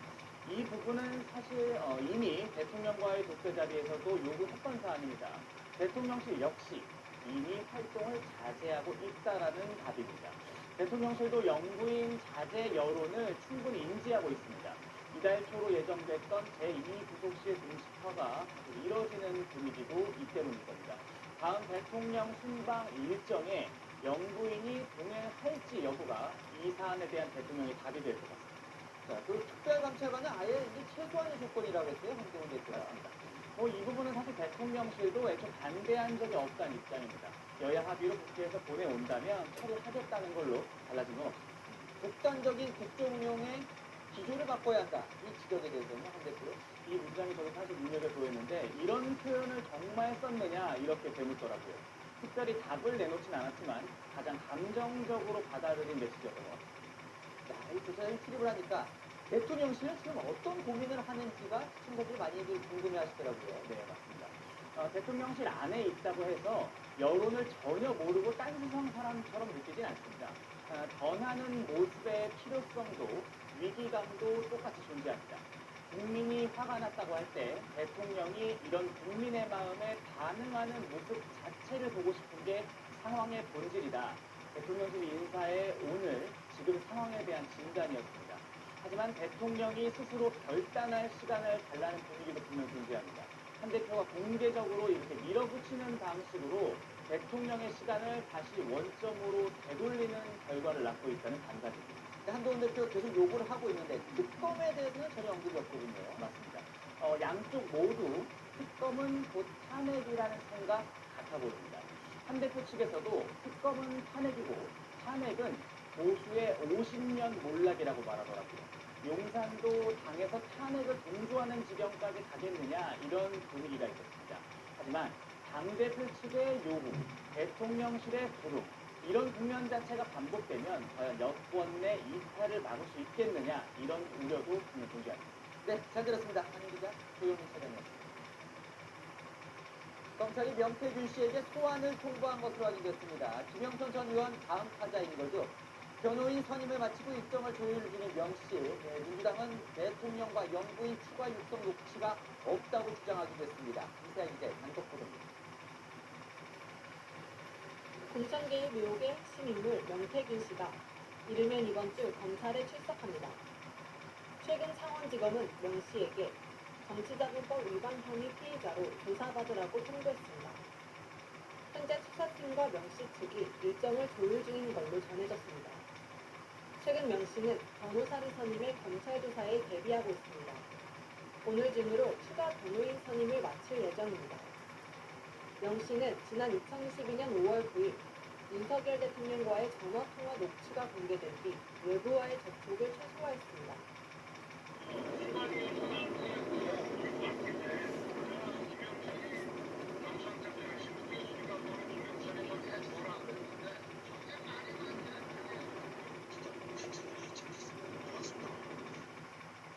그런데 오늘은 자신의 SNS에 민주당은 대통령과 영부인의 추가 육성 녹취가 없다며 국민을 상대로 사기를 치지 말라는 글을 올렸습니다. 민주당의 추가 녹취 공개 가능성에 신빙성이 없다고 한 겁니다. 어제 어제 12시간 넘게 조사를 받은 김영선 전 의원은 오늘도 검찰에 출석했습니다. 명 씨에게 9천만 원이 강요해진 건 공천 대가가 아니라고 거듭 주장했습니다. 강혜정 씨가 어떤 경우로 어떤 사람한테 돈을 줬는지는 모르겠고요. 그분이 공무원으로서 법을 지키라고 특별하게 있는 회계 직원의 업무를 위반한 거기 때문에 검찰은 명 씨 조사를 마치는 대로 명 씨의 신병 처리 여부를 검토할 방침입니다. 채널A 뉴스 이세아입니다. 이재명 민주당 대표 공직선거법 재판 1심 선고가 다음 주로 다가왔습니다. 국민의힘이 그 재판을 생중계해달라며 법원에 탄원서를 제출했습니다. 이번 주대로 생중계 여부가 결정될 걸로 보이는데 가능성은 있는 건지 김지훈 기자가 취재했습니다.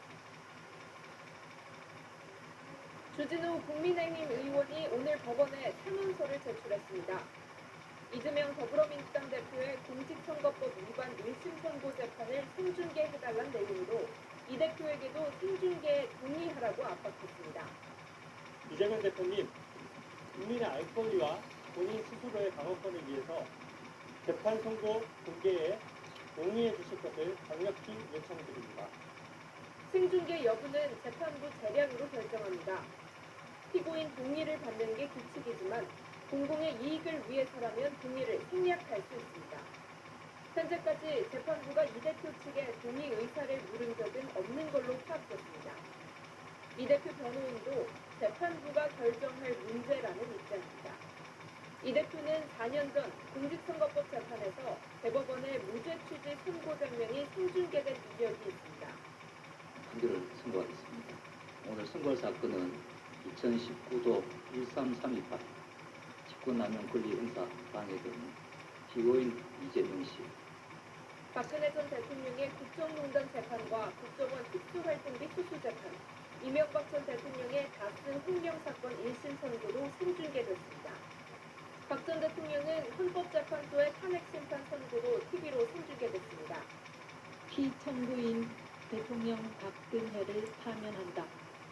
방송사의 장비 설치 시간 등을 감안하면 늦어도 이번 주 안에는 생중계 여부가 결정될 전망입니다. 채널A 뉴스 김지윤입니다. 미국 대선 이제 정말 하루 남았습니다. 정말 아무도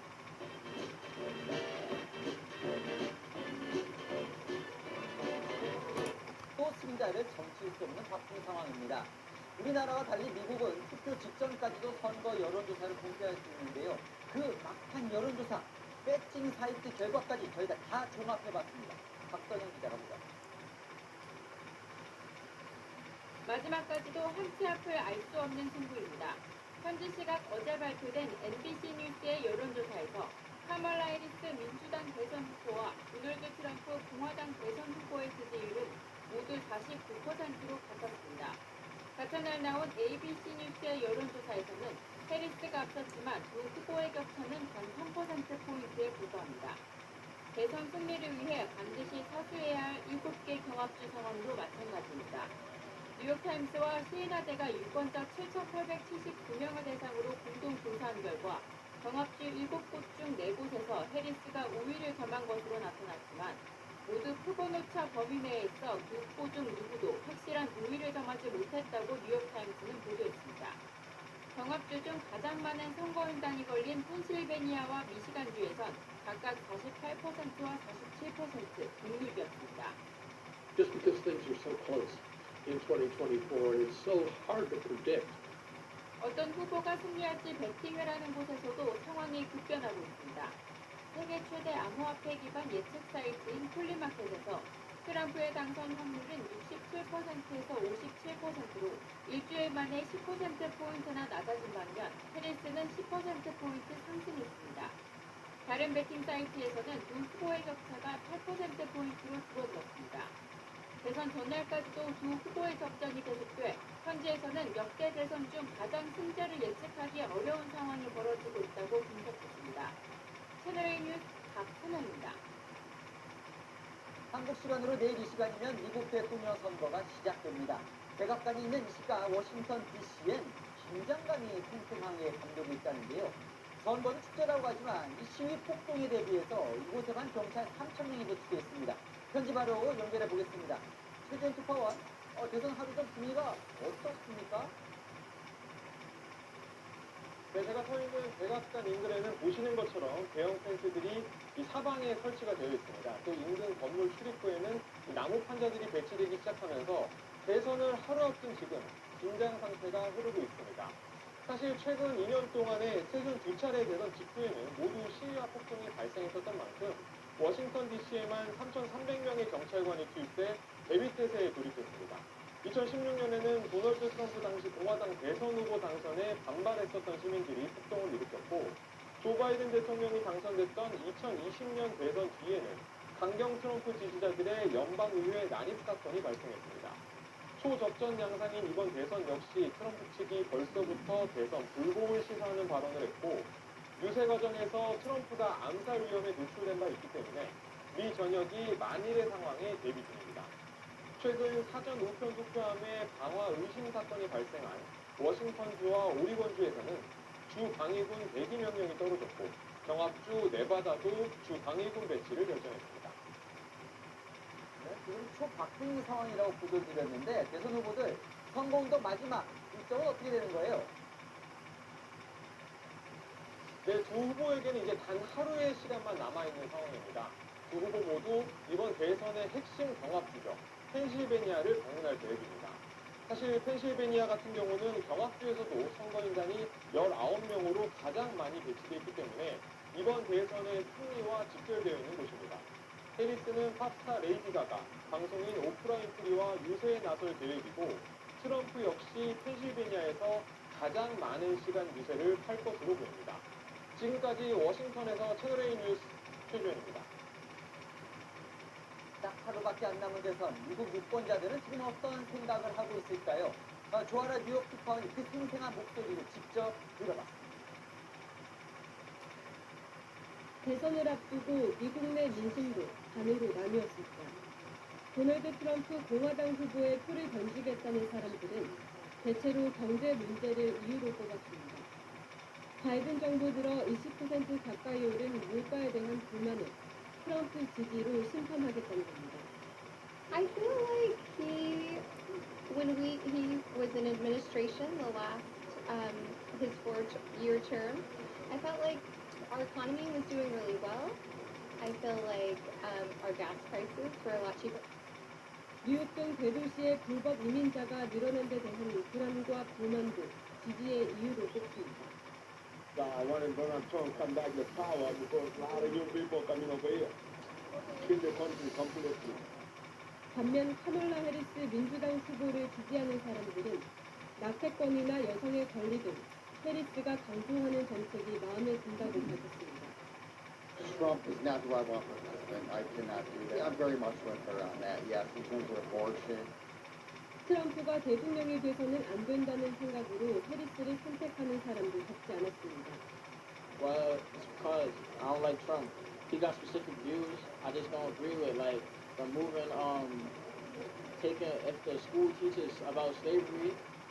누가 대통령이 되든 혼란 등 폭풍이 걱정이라는 우려도 나옵니다. I think it'll be messy. I think no matter what happens, they're both going to fight about if it was done correctly, done honestly. 결과를 예단할 수 없는 후적전 양상 속 미국 시민들도 선거에 대한 기대와 우려를 동시에 나타내고 있습니다. 뉴욕에서 채널A 뉴스 들어갑니다. 양쪽으로 갈라진 미국, 그럼 해리스와 트럼프 양쪽 후보의 마지막 선거 유세는 어떻게 진행되고 있을까요? 그 현장으로 가볼 겁니다. 먼저 해리스 측은 막판에 이런 선거 운동을 벌이고 있습니다. 남편 모르게 해리스에게 투표해줘야 된다. 정당입니다. 투표소에 들어서는 한 여성. You can vote any way you want. And no one will ever know. 잠시 고민하던 끝에 카멀라 해리스 민주당 대선 후보 이름 옆에 기표합니다. Did you make the right choice? Sure did, honey. 도널드 트럼프 공화당 대선 후보를 지지하는 남편에겐 비밀로 하는 것처럼 비춰집니다. 이 영상 속 목소리의 주인공은 할리우드 스타 줄리아 로버츠입니다. 전체 유권자의 30%를 차지하는 백인 여성 유권자 중 지지를 드러내지 않는 이른바 히든 해리스를 끌어내 막판 결집을 누린 겁니다. 여성들에게 주체적으로 투표하도록 독려하는 메모지도 미국 내 여자 화장실 등 곳곳에서 발견되고 있습니다. 해리스도 탄력을 받은 듯 트럼프 맹공에 나섰습니다. 현지 시각 어제 경합주 미시간의 흑인 교회를 찾은 해리스는 선거 사기 의혹을 제기하는 트럼프를 향해 민주주의를 위협한다고 비판했습니다. I think that it is a tactic that is meant to distract from the fact that we have and support free and fair elections in our country. 해리스에 대한 톱스타들의 지지도 잇따르고 있는데 미국의 국민 여동생 배우로 꼽히는 클로이 모레츠가 커밍아웃과 함께 사회적 약자인 나를 해리스가 지켜줄 것이라며 해리스 공개 지지 의사를 밝히기도 했습니다. 채널A 뉴스 정다은입니다. 이를 지켜보는 트럼프 후보의 막판 발언은 점점 거칠어지고 있습니다. 해리스 후보를 약하고 어리석은 여성이라고 무시하더니 일부 기자들을 향해 총을 쏴야 한다고 되어 있습니다. 윤예빈 기자입니다.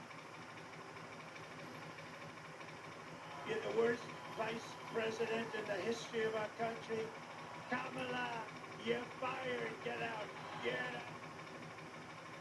대선이 임박해지자 도널드 트럼프 공화당 대선 후보의 공세도 거칠어지고 있습니다. 트럼프는 현지 시각 어제 펜실베이니아, 노스캐롤라이나, 조지아까지 경합주 3곳을 하루에 도는 강행군을 이어갔는데 카멀라 해리스 민주당 대선 후보를 좋게 평가하고 자신을 비판하는 기자를 향해 총을 쏴도 된다며 폭력적인 발언도 서슴지 않았습니다. And to get me, somebody would have to shoot through the fake news. And I don't mind that so much. 또 선거 사기 의혹을 거듭 언급하며 해리스와 민주당이 승리할 경우 불복 가능성도 내비쳤습니다. And they're going to say we may take an extra 12 days to determine. And what do you think happens during that 12 days? What do you think happens? 특히 전날 민주당 우위 지역인 버지니아주 세일럼에서는 약하고 어리석은 여성인 해리스를 백악관에 앉혀 목숨을 잃고 싶냐며 비하 발언도 서슴지 않았습니다. 워싱턴 포스트는 마초 이미지를 내세워 젊은 남성 유권자들의 표심을 확보하려 한다고 보도했습니다. 실제 최근 여론조사에서 트럼프는 20대 부동층 남성 유권자에서 해리스 부통령을 11%포인트 앞서고 있는 것으로 나타났습니다. 채널A 뉴스 윤예빈입니다. 전쟁 중인 쿠스코에서 러시아 장갑차가 북한군으로 보이는 군인들을 전쟁터에 부대려 놓는 영상입니다. 러시아군과 북한군 서로 소통이 안 되는 것을 고스란히 보여주는 모습입니다. 이기상입니다. 험지를 빠른 속도로 달리는 장갑 차량. 전방 숯불 쪽으로 기관포를 퍼붓는가 싶더니 보병을 내려줍니다. 그리고는 진행 방향을 바꿔 전장에서 멀어지려 합니다. 장갑차에서 내린 보병들도 진격하지 않고 어찌할 줄을 모릅니다. 장갑차 옆에 엎어지거나 전방에 등을 돌리고 장갑차 쪽으로 다급히 달려갑니다.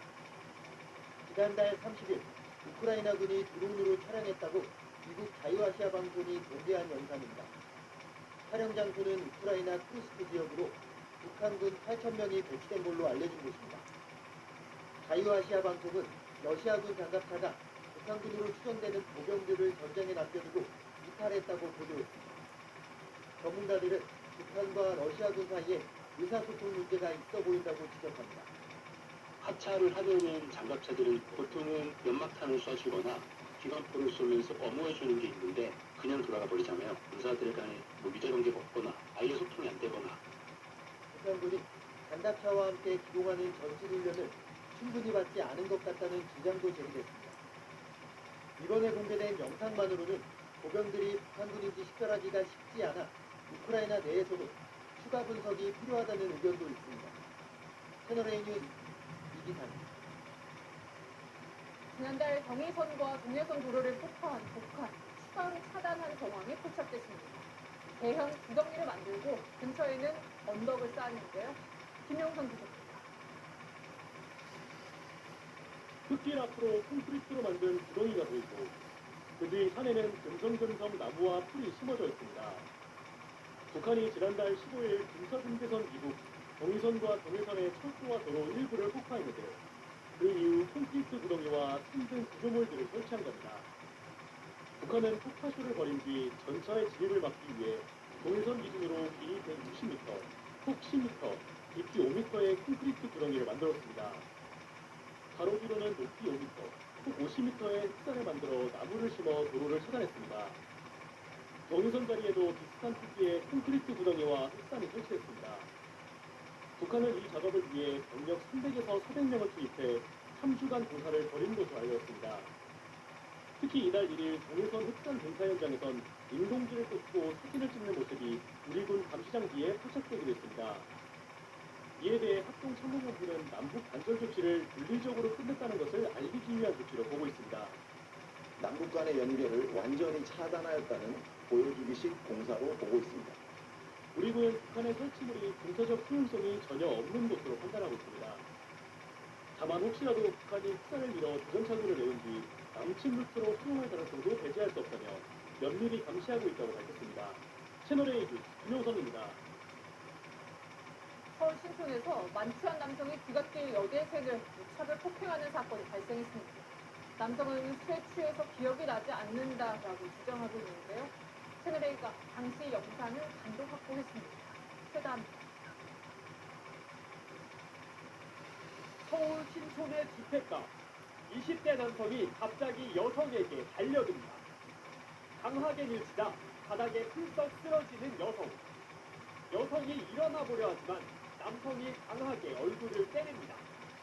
저항해보려 하지만 역부족입니다. 남성이 붙들고 이리저리 흔들자 들크락스, 굿모닝. 자연스럽고 건강한 장리중으로 쾌변은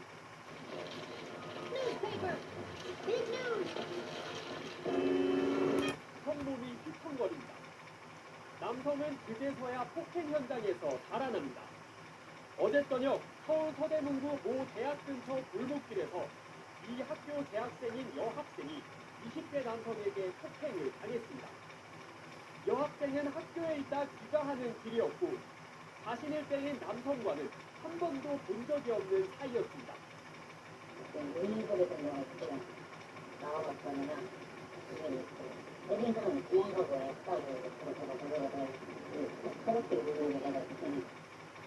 남성은 여성을 폭행하고 연세대학교 방향으로 달아났는데요. 신고를 받고 출동한 경찰은 20분 만에 남성을 인근 병원 앞에서 체포했습니다. 남성은 경찰 수사에서 술에 취해 기억이 안 난다는 취지로 진술한 걸로 전해졌습니다. 경찰은 남성이 폭행 장소 근처에서 지인과 술을 마셨고 만취 상태였던 걸 확인했습니다. 경찰은 남성에게 상해 혐의를 적용해 구속영장을 신청했습니다. 채널A 뉴스 최다합입니다. 지난 주말 강원 화천 북한강에서 30대 여성의 시신이 수송된 채 발견됐고 붙잡힌 피의자는 중형 진급을 앞둔 장부였습니다. 시신을 묶을 때 쓴 테이프에 지문이 남아서 꼬리가 잡혔습니다. 강경모 기자가 취재했습니다. 모자와 마스크로 얼굴을 가린 남성이 경찰서 밖으로 나옵니다. 여성을 살해한 뒤 시신을 훼손해 화천 북한강에 유기한 혐의를 받는 30대 A씨입니다. 국군 사이버작전사령부 소속으로 중령 진급 예정인 영관급 장교입니다. 안녕하세요. 피해자랑 관계 어떻게 되나요? 피해자한테 하고 싶은 말 없습니까? 피해자는 같은 부대에서 근무했던 여성 군무원이었습니다. A씨는 지난달 25일 경기 과천시 군부대 주차장에서 말다툼 끝에 피해자를 살해했습니다. 이후 인근 공사장에서 흉기로 시신을 훼손했습니다. 다음날 북한강변으로 이동해 시신과 범행 도구를 유기했습니다. 10여 년 전 근무한 탓에 해당 지리에 발각기 때문입니다. 하지만 지난 2일 시신 일부가 수면 위로 떠올랐다는 주민신고가 들어오면서 발각됐습니다. A씨는 범행 뒤에도 새 근무지에 전근 신고를 하는 등 정상 출근한 것으로 알려집니다. 범행 후 피해자 휴대전화로 부대에 출근을 하지 않겠다는 문자를 대신 보내는가 하면 시신이 떠오르지 않게 봉지에 돌을 넣는 치밀함도 보였습니다. 하지만 시신을 묶을 때 쓴 테이프에 남긴 지문 탓에 꼬리가 잡혔습니다. 경찰은 추적 끝에 서울 일원역 지하도에서 A씨를 붙잡았습니다.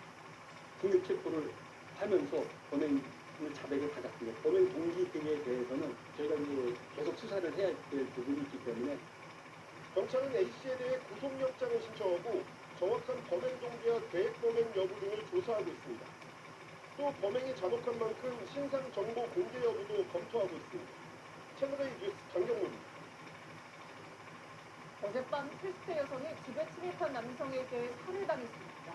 이 여성을 살해한 남성은 피해자의 가족과 친한 사이였다는데요. 배량기 위에 보관하던 열쇠로 문을 열고 들어가서 범행을 저질렀습니다. 소연진입니다. 번거지 모자를 쓴 남성이 골목을 배회합니다. 한 주택 앞에 멈춰 주변을 서성이는가 싶더니 대문을 통해 안으로 들어갑니다. 잠시 뒤 집에서 나와 어딘가로 사라집니다. 이후 구급차와 순찰차가 집 앞에 도착합니다. 이 집에 사는 70대 여성 A씨가 피를 흘리며 쓰러져 있다는 119 신고가 접수된 건 어젯밤 11시 14분쯤.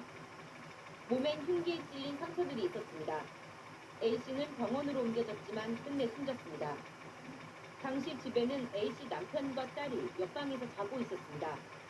요즘 딸이라고 여자분이 세상에 아버님 딸이라고 하는데 그리고 여기 장면을 경찰은 추적 끝에 사건 15시간 뒤인 오후 2시쯤 순천 버스터미널 인근에서 60대 선원 B씨를 체포했습니다. B씨는 피해자 가족과 친하게 지내던 사이였습니다. 평소 이들 가족이 주택 계량기 위에 대문 열쇠를 둔다는 점을 알고 몰래 집에 들어간 뒤 범행을 저지른 것으로 드러났습니다. 돈이 들어갔으니까 시행합니다. 본인이 인정하는 것에 조사 내가 할 것 같습니다. 경찰은 B씨를 상대로 범행 동기 등을 조사한 뒤 구속영장을 신청할 방침입니다. 채널A 뉴스 조현진입니다. 문달씨 음주운전 사고를 수사 중인 경찰, 피해자로부터 아프다는 취지의 추가 진술을 확보한 것으로 파악됐습니다. 단순 음주운전이 아닌 치상 혐의를 적용할 수 있을지 법리 검토에도 나섰습니다. 강보인 기자 단독입니다. 경찰이 문달씨 음주운전 교통사고 피해 택시기사의 추가 진술을 확보한 것으로 확인됐습니다. 피해 택시기사를 전화로 추가 조사하는 과정에서 아프다는 취지의 답변을 받은 겁니다. 전화조사는 지난달 23일 택시기사가 다닌 경기 양주시 한방병원을 압수수색한 이후 이뤄졌습니다. 당시 압수수색으로 경찰은 택시기사의 상해진단서와 의료소견서를 확보하려 했지만 피해 택시기사가 발급받지 않은 서류여서 입수하지 못했습니다. 피해 택시기사는 가해씨의 처벌을 원치 않는다는 취지로 형사 합의를 하고 상해 진단서도 내지 않았지만 사고 이후 통증을 호소했습니다.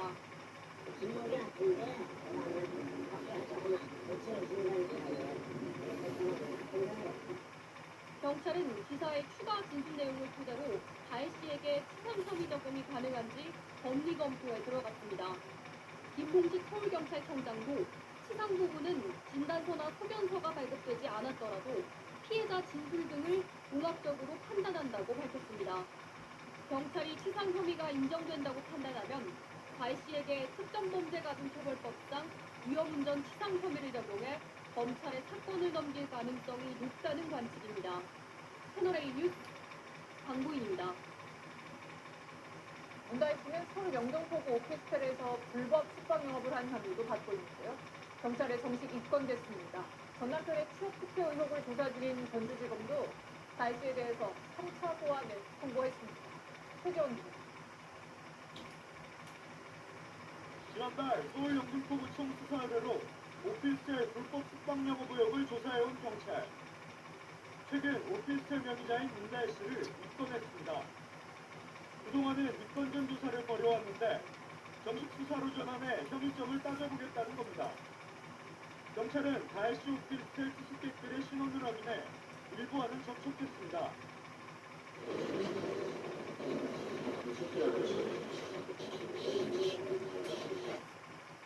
경찰은 필요하면 에어비앤비 측에도 수사 협조를 요청할 계획입니다. 가해씨의 제주도 주택의 불법 숙박 영업 여부를 조사 중인 제주자치경찰관도 이달 안에 가해씨를 소환할 예정입니다. 가해씨가 지난 1일 출석을 요구받은 전 남편의 특혜 채용 의혹 관련 전주지검 참고인 조사에 나가지 않겠다고 한 만큼 조사 일정을 앞당기려는 걸로 보입니다.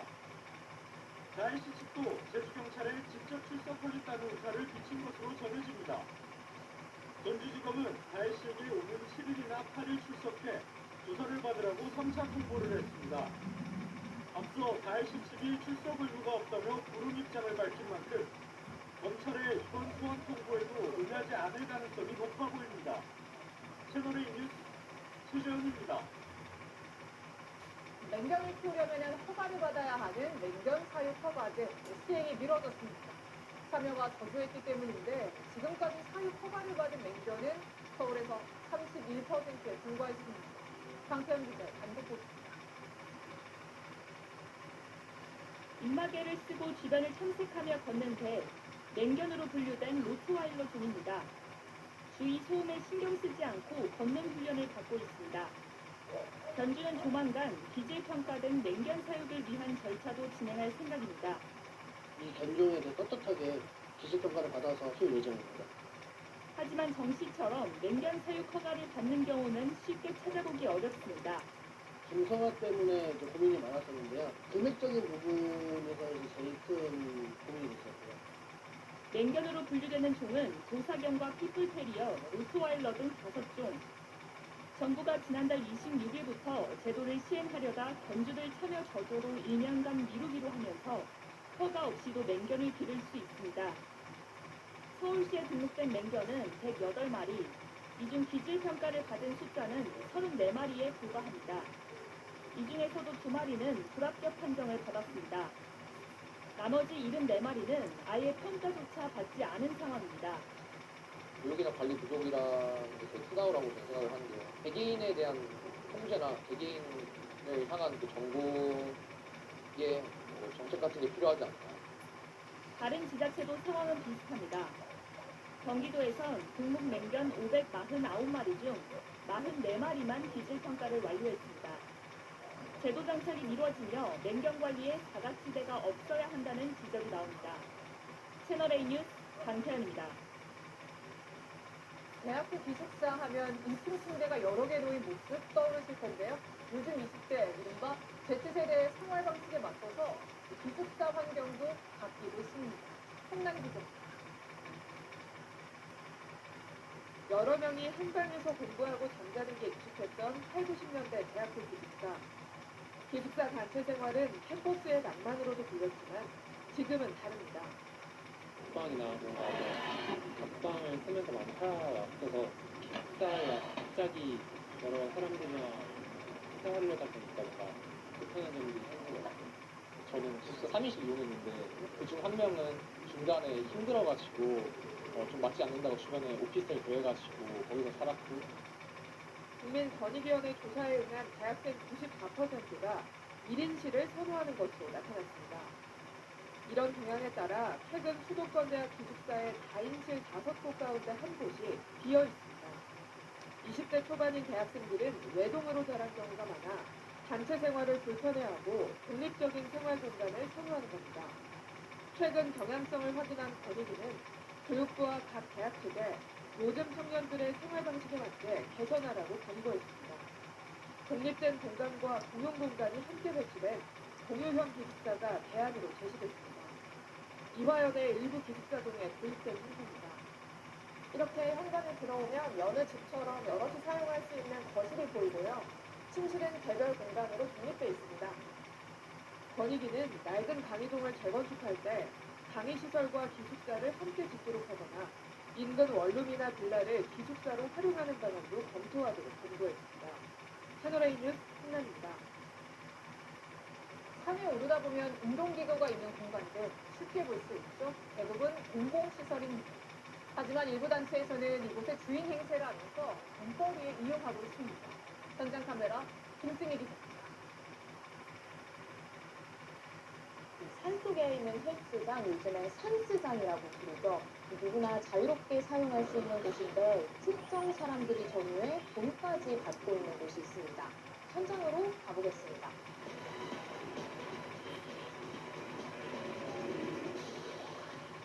산 정상에 다다르자 목조 건물이 나타납니다. 벤치부터 아령까지 각종 운동기구를 갖춘 산속 헬스장입니다. 내부는 하얀 띠가 둘러져 있고 벽면엔 특정 단체를 광고하는 홍보물이 붙어 있습니다. 공공체육시설을 동호회가 무단으로 점유해 사유공간처럼 쓰고 있는 겁니다.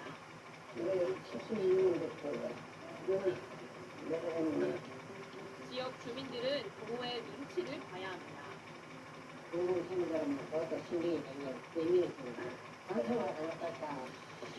다른 곳도 상황은 마찬가지입니다. 동호회 간판을 내걸고 연회비로 5만 원을 받으며 돈벌이를 합니다. 그걸 안 해가지고 불법적으로 아유 강요한 것도 있고. 회원만 200명에 달하는 한 산속 헬스장은 사비를 들여서 시설 관리를 하고 있다며 회비를 당연하게 여깁니다.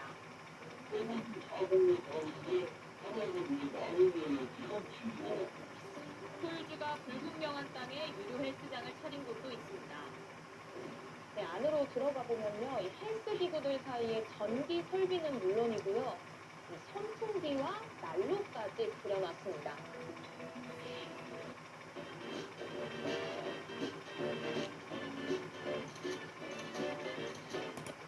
앞서 국민권익위원회는 공공체육시설을 일부 동호회가 독점하고 있다며 관리 필요성을 지적했지만 정작 지자체는 단속 권한이 없습니다.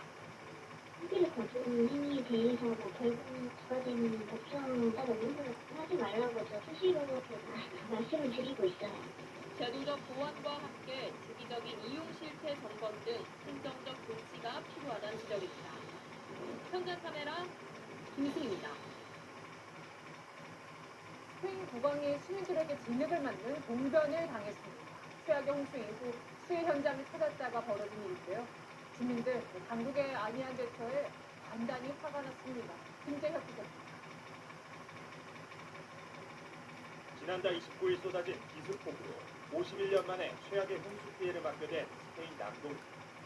스페인 국왕이 이 수해 현장을 찾자 성난 주민들은 진흙과 딱딱한 물건을 마구 던집니다. 경호원들이 급히 우산을 씌우며 보호했지만 봉변을 피할 수는 없었습니다.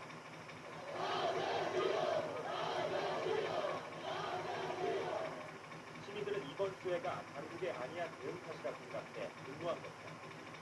긴급재난 안전 문자가 폭우 적생 경보가 발령된 지 10시간이 지나서야 주민에게 발송됐기 때문입니다. 시민들이 피하기에 이미 너무 늦은 시점이라 인명피해를 키웠다는 비판을 받고 있습니다. 지금까지 최소 210명 넘게 사망한 것으로 전해집니다. 터널이나 주차장 등에 갇힌 실종자가 많아 희생자는 더 늘 수 있습니다. 구조활동이 계속되고 있는 가운데 기적적인 생還소식도 들렸습니다. 침수된 지하차도에서 사흘 만에 구출된 여성이 나타난 겁니다.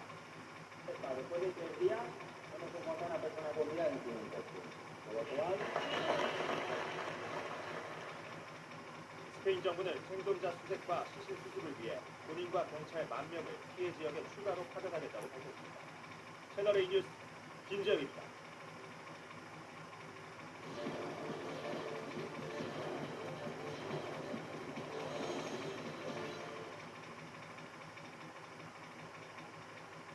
다음 달 크리스마스를 앞두고 세계 3대 초콜릿 소비국 프랑스에서는 초콜릿 전쟁이 한창입니다. 소비자 한 명이라도 더 사로잡기 위한 초콜릿 장인들의 경쟁이 벌어진 건데요. 세계를 가다 조나 특파원.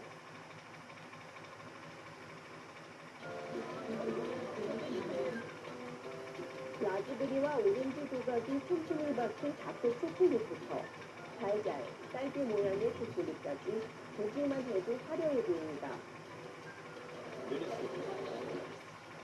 크리스마스를 부지런히 준비하는 쇼핑객들이 색다른 초콜릿을 사러 박람회까지 찾아오고 있습니다. 초콜릿 시식은 물론 요리 강연, 패션쇼까지 볼거리가 가득합니다.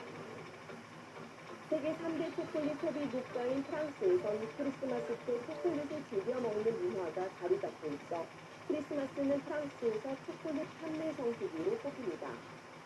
이를 공략하기 위해 40개 나라의 초콜릿 장인들이 박람회에 모인 겁니다. 맛은 기본이고 톡톡 튀는 디자인으로 볼거리까지 제공합니다. 날카로운 바늘로 뒤덮인 모양은 가을철 별미인 밤을 연상케 하지만 초콜릿으로 만들었다는 사실에 사람들은 놀랍니다. Elle a envie que ce soit bon et bon, et c'est important qu'à l'œil, ça vous donne envie. 초콜릿을 오감으로 즐기려는 파리지앵들에겐 향도 빼놓을 수 없습니다. 달콤한 향으로 사람들의 발길을 붙잡는 헤이즐넛 크림이 발린 초콜릿부터 톡 쏘는 초콜릿까지 다양합니다.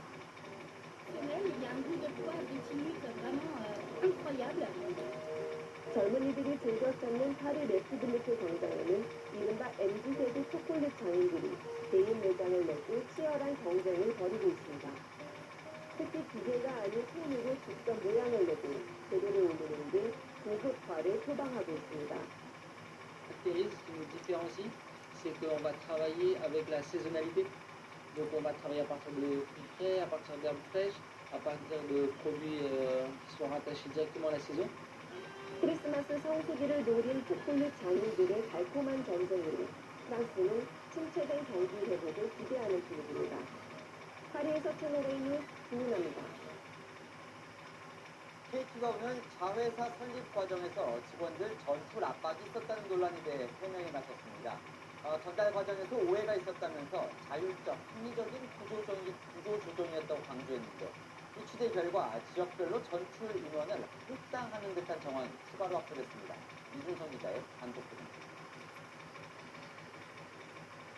최근 신설 자회사로 직원 상당수의 재배치를 추진하며 강제 전출 논란에 휩싸였던 KT. 오늘 김영섭 대표가 직접 직원들에게 해명하고 나섰습니다. 옛날에는 직책자가 전출 인원을 할당했지만 지금은 그렇지 않다며 자율적으로 선택하도록 설계됐다는 겁니다. 그러면서 합리적인 구조 조정이라고 강조했습니다. 하지만 채널A가 입수한 녹취록에는 김 대표의 해명과 다른 내용이 담겨 있었습니다.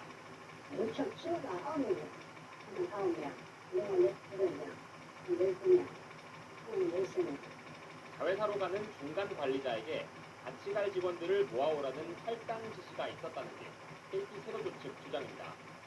KT에 남을 경우 성과를 100% 달성해도 성과 등급은 중간밖에 받지 못하고 성과 미달성 시 연봉이 동결될 수 있다고 압박하는 듯한 대목도 있었습니다.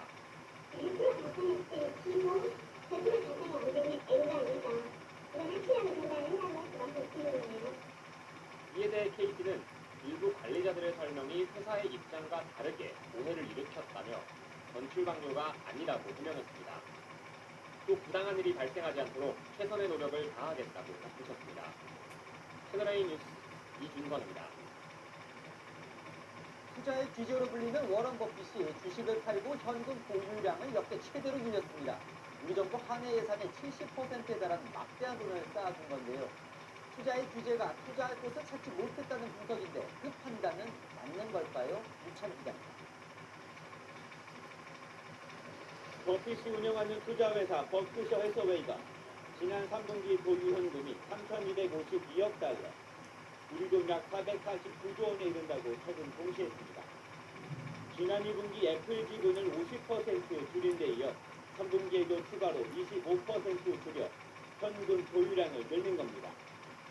버크셔가 가진 현금은 우리 정부 1년 총 지출 예산 656조 원의 70%에 달합니다. 버핏이 현금을 늘린 건 애플 주가가 충분히 오른 데다 마땅한 후속 투자처를 찾지 못했기 때문이라는 분석이 나옵니다. 현금 비중을 갑자기 올렸다, 이런 것들은 투자자들한테 굉장히 많은 시사점을 줍니다. 주식투자에 대해서 이 위험에 대한 선호도를 낮춘다는 걸 의미하고요.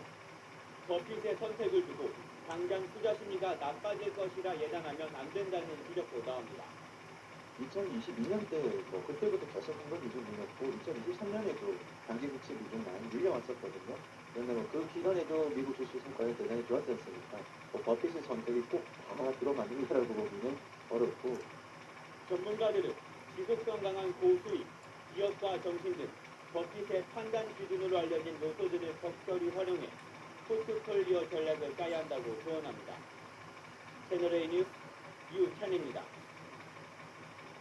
열한 시작합니다. 오늘은 정치부 박장 기자와 함께하겠습니다. 첫 번째 주제 보겠습니다. 뭘 까고 뭘 안 깐다는 거예요.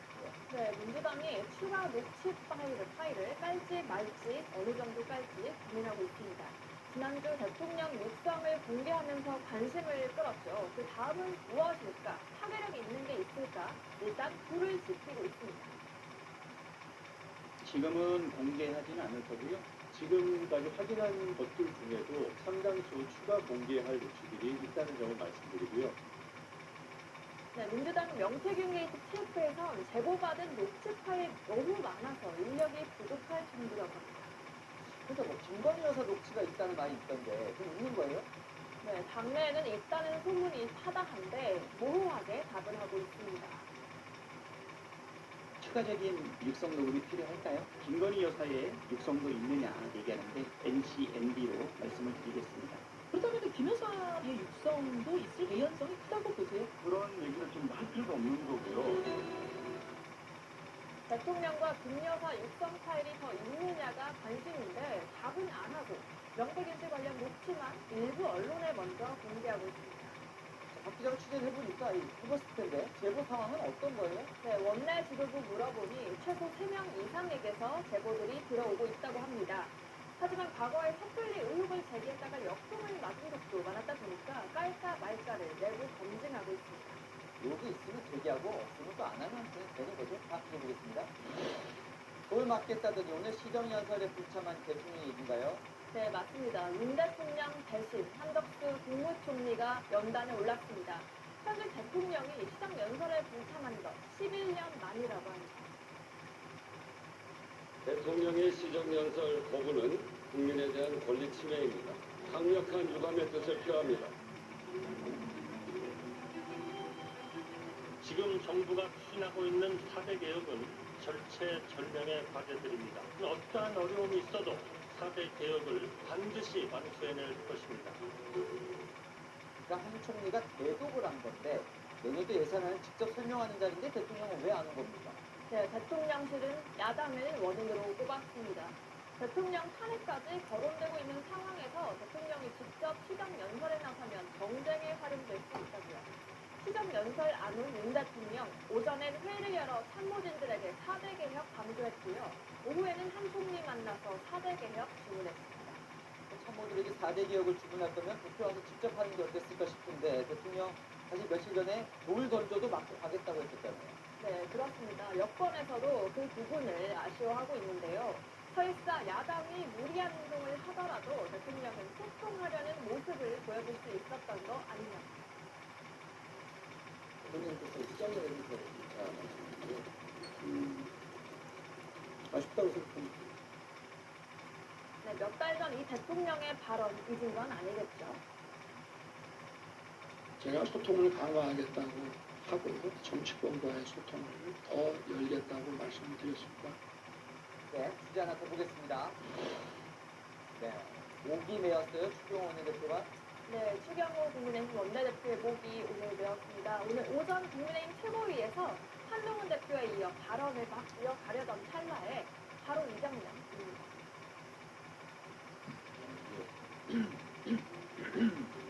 많이 먹고 못하는 수준은 국민의힘은 국정 운영에 진짜 최고위원 옆에서 못하는 추경호 나온다고 했는데 왜 목이 낸 거예요? 네, 당시 상황이요. 오늘 최고위에서 한동훈 대표가 대통령실을 향해서 아주 고강도 쇄신을 요구하는 작심 발언 지키기 때문입니다. 그러다 보니 이 한 회의 참석자는 한 대표 발언이 생각보다 수위가 세서 놀란 게 아니냐는 해석을 내놓기도 했습니다. 추 원내대표는 이어진 본회의에서 친윤계 김기현 의원과 한껏 자세를 낮춰 긴밀하게 이야기를 나누는 모습도 포착됐는데요. 누가 들을까 보안이 유지하는 모습이죠. 대통령실과 한동훈 대표 사이에서 고민이 많을 추 원내대표인데 이런 답답한 정치권 지켜보는 국민들도 목이 타는 건 마찬가지일 것 같습니다. 네, 지금까지 대한이 아닙니다. 8월 침사의 계절의 시계가 빠르게 돌아갑니다. 온화했던 주말을 기록하고 오늘은 서늘했는데요. 내일은 습도 뚝 떨어져 춥겠습니다. 서울은 5도, 강원 일부는 0도 안팎에서 시작됩니다. 체감 기온은 영하로 떨어지는 곳도 일부 있겠습니다. 벌써 초겨울이 온 듯 날마다 기온은 더 내려갑니다. 절기 동지인 목요일에는 서울 기준 2도까지 떨어지겠고 한낮에도 15도 안팎에 그치겠습니다. 평년보다 추운 겁니다. 내일 하늘은 차츰 맑아지겠지만 동해안을 중심으로는 비 예보 있습니다. 양은 5에 10에서 20mm로 많지 않겠지만 강원 산간에는 최대 5cm의 눈으로 내리겠습니다. 충남 서해안과 호남 해안, 제주에는 초속 15m 안팎의 강한 바람이 불겠습니다. 내일 춘천은 5도, 대전과 안동 6도에서 시작되겠고 전주와 진주는 7도, 대구 8도에서 출발하겠습니다. 바람이 불어서 체감 추위는 더 심하겠습니다. 올해는 서해안에, 주말에는 제주에 비가 내릴 전망입니다. 날씨였습니다. 최근 11년간 관리했던 대통령 국회 시정연설을 오늘은 총리가 대독했습니다. 윤 대통령 대독연설에서 4대 개혁을 반드시 완수하겠다고 했는데요. 여소야대 정국에서 4대 개혁은 국회, 특히 야당의 협조 없이는 어렵습니다. 그래서 오늘 대통령 불참은 더더욱 아쉽습니다. 마침 도착했습니다. 있어야 할 곳이 없었다. 이때 마칩니다.